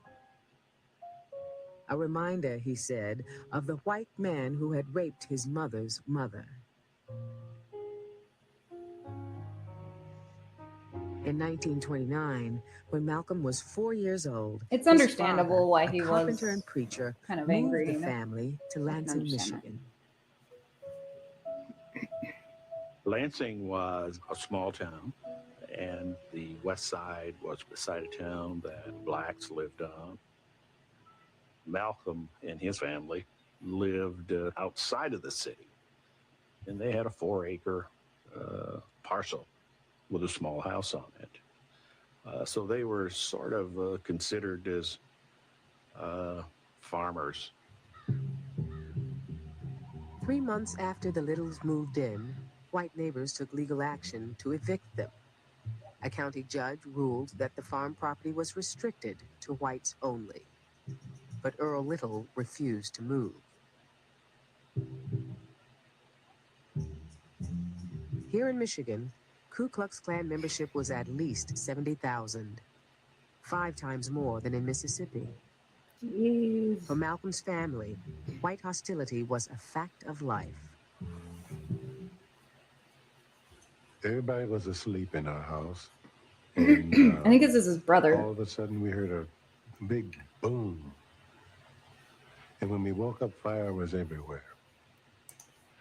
And everybody was running into the walls and into each other, you know. Well, what I recall about that was my mother telling us to get up, get up, get up, the house is on fire, and to get out. That's what I actually recall. I could hear my mother yelling, I hear my father yelling, and so they made sure they got us all rounded up and got us out. The house burned down to the ground. No fire wagon came, nothing. And we were Fire wagon. Malcolm's father, Earl Little, accused local whites of setting the fire. The police accused Earl and arrested him on suspicion of arson. What? The charges were later dropped. Jeez. And as soon as we grew up, whites would God refer damn to it. us as those uppity niggers or those smart niggers that live out south of town. In those days, whenever a white person referred to you as a smart nigger, that was their way of saying, this is a nigger you have to watch because he's not dumb. My father was independent. He didn't want anybody to feed him. He wanted to raise his own food. He didn't want anybody to exercise authority over his children.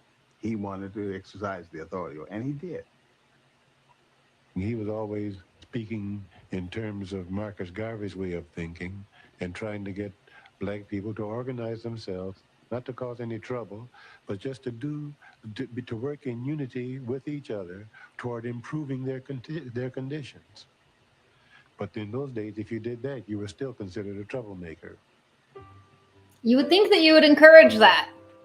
In the 1920s, Marcus Garvey, a black nationalist, preached that black Americans should build a nation independent of white Archie. society. Biting me.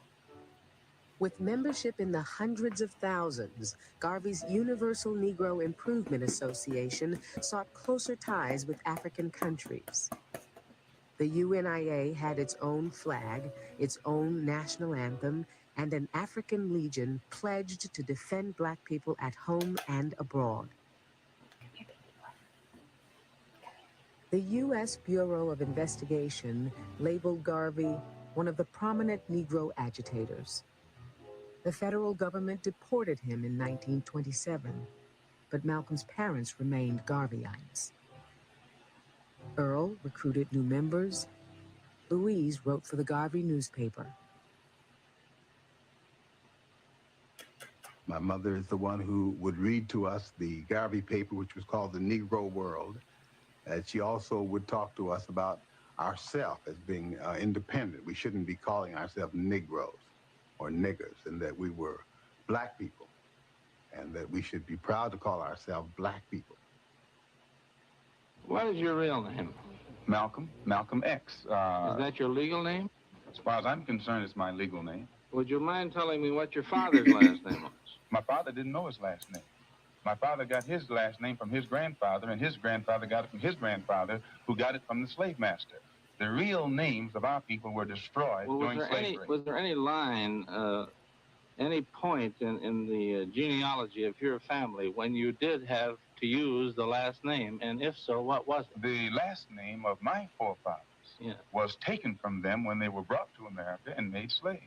And then the name of the slave master was given, which we refused. We reject that name today. You mean you won't even tell me what your father's supposed last name was or gifted last name was? I never. It was Little. But like, why is this guy acting like he doesn't understand? Like, September 1931. Malcolm was 6 years old when his mother had a premonition. We were all at the house when we had supper together. And my mother was holding Wesley, who was my youngest brother. And she may have been nursing him because she was at the table, and she fell asleep, holding the baby. And my father had gotten up and went in the bedroom to clean up, to go down and collect money. And she woke up and she said, Earl, don't go downtown. She said, if you go, you won't come back. That night, around 11 o'clock, Earl Little was found in an isolated area outside Lansing. His body almost cut in two by the wheels of a streetcar. God. The police reported Earl Little's death an accident.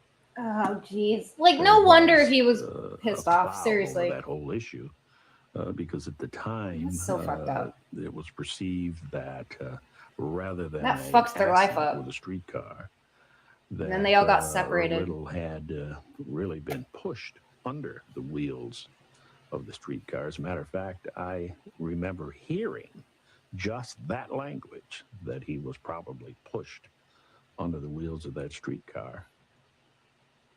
My father's death caused a great, great shock in the family because he was the power. He was the strength.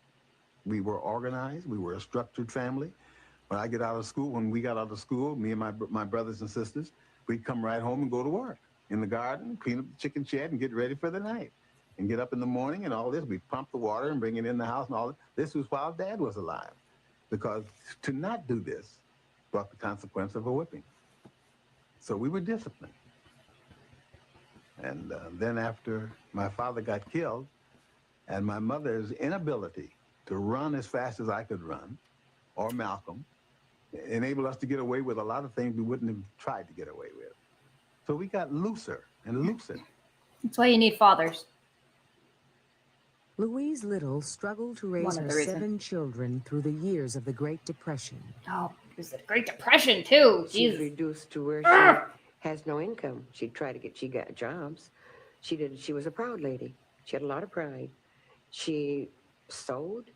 She crocheted gloves for people. She did a lot of things, not to be dependent solely on welfare. She didn't like them telling her what she could do and what she couldn't do.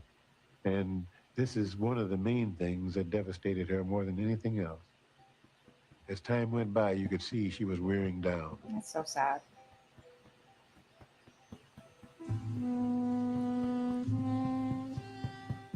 For 7 years, as Malcolm grew into adolescence, his mother slowly withdrew from her family. And get electrocuted. 2 days before Christmas, 1938, Louise Little was diagnosed as paranoid and was sent to Kalamazoo State Hospital. Institutionalized. And I came home from school one day, and she wasn't there. I can remember being empty because my mother had never left us. And I felt, you know, the pain of her being gone every day. And it was only going to be a couple Is that months. Ella? You know, What's that? she was going to get better and come right back home. And it turned into years. I should have played this William's will first would so you could remain see in his Kalamazoo for the upbringing. next 26 years. The 13-year-old Malcolm watched as the courts split up his family, assigning the younger children to foster homes in Lansing and sending him to a white community 10 miles Okay, away. this is too long. You can find that on BitChute. I might finish that.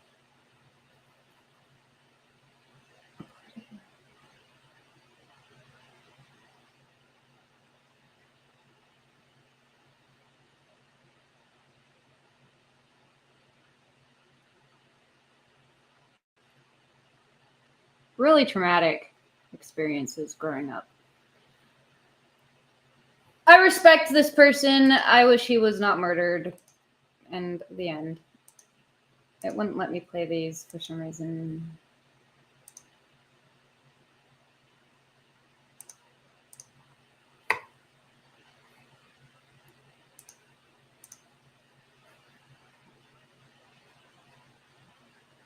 You don't integrate with a sinking ship. That's what Malcolm X said. His curt explanation of why he did not favor integration of blacks with whites in the United States.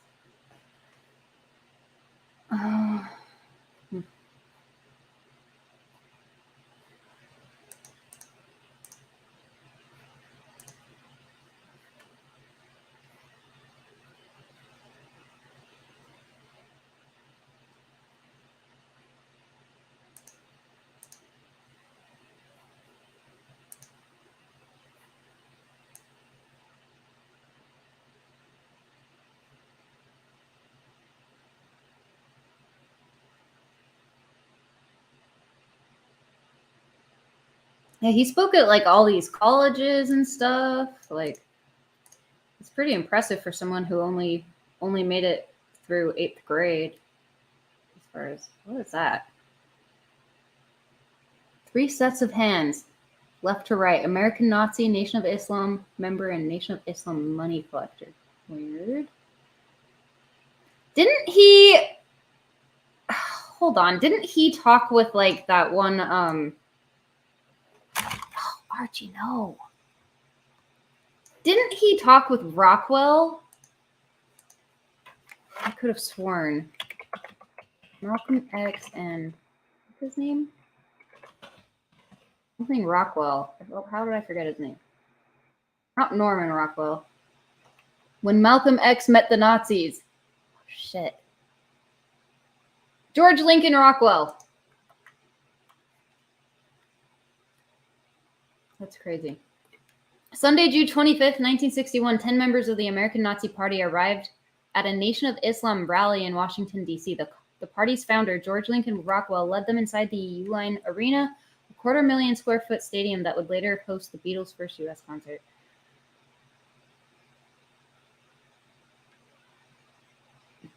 The fascists hadn't come to make a bloody last stand. Instead, guards from the Fruit of Islam, the NOI's paramilitary branch, frisked the men and ushered them to front row center seats. Their crisp brown shirt costumes and swastika armbands stood out against the suits and ties surrounding them. Despite the 90-degree heat, Rockwell and his men waited hours for the event's main attraction. There is no record of anyone cracking a smile at the situation's absurdity.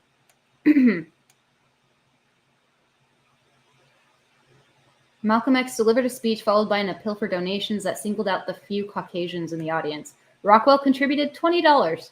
When life photographer Eve Arnold raised her camera to capture the Nazis, Rockwell, presumably alerted to her Jewish ancestry by the Muslims, allegedly rasped, "I'll make a bar of soap out of you." Oh my God. She replied, "As long as it isn't a lampshade." That's funny.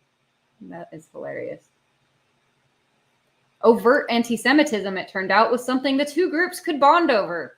While Rockwell pushed his hatred of Jews to frothy extremes, Muhammad backed a range of racist theories, including the hoax that the Jews had financed the slave trade. Okay. Interesting. Well, again, whose names were on the boats, but let's not get into it. This is Vice.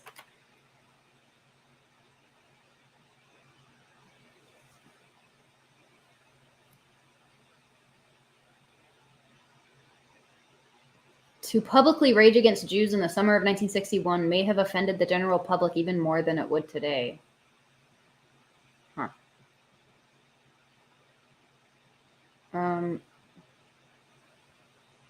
The meeting had served a purpose, no matter how tenuous. The alliance with the Nazis held no obvious benefit for the Muslims. The differences between Malcolm X and Rockwell were existential. Where the former had risen from a life of crime to national prominence, the latter had exerted himself and destroyed his family and finances to become a national pariah, sinking from a decorated Navy officer to a delusional Nazi man. Okay, whatever. These people are talking shit.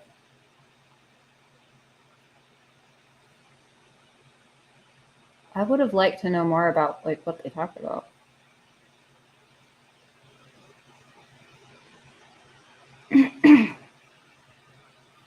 Rockwell said that he'll do everything in his power to help the Honorable Elijah Muhammad carry out his inspired plan for land of your own in Africa. So that's what I'm talking about. I was like, wouldn't they sort of get along with each other because of the whole separation thing?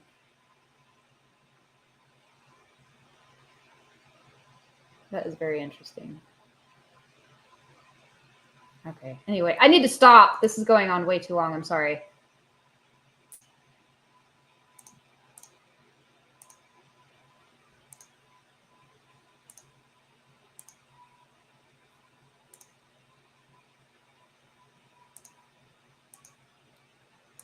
I think I'm done. I gotta stop. This is going on too long. I remember when I very first heard about Malcolm X, like in school, my first impression was like, oh, I don't like him. He like hates white people and he's like racist and whatever. Like, I feel totally different now. I understand him. I get it. I get it. They're going to kill me soon. Yeah, they're gonna get like 35 million for wrongful conviction. There's Thomas Hagen's Wikipedia page. Okay, that's it. I'm gonna stop now. I'm sorry. The end. Thank you. That was Malcolm X. Everyone have a wonderful night, and I'm gonna eat something.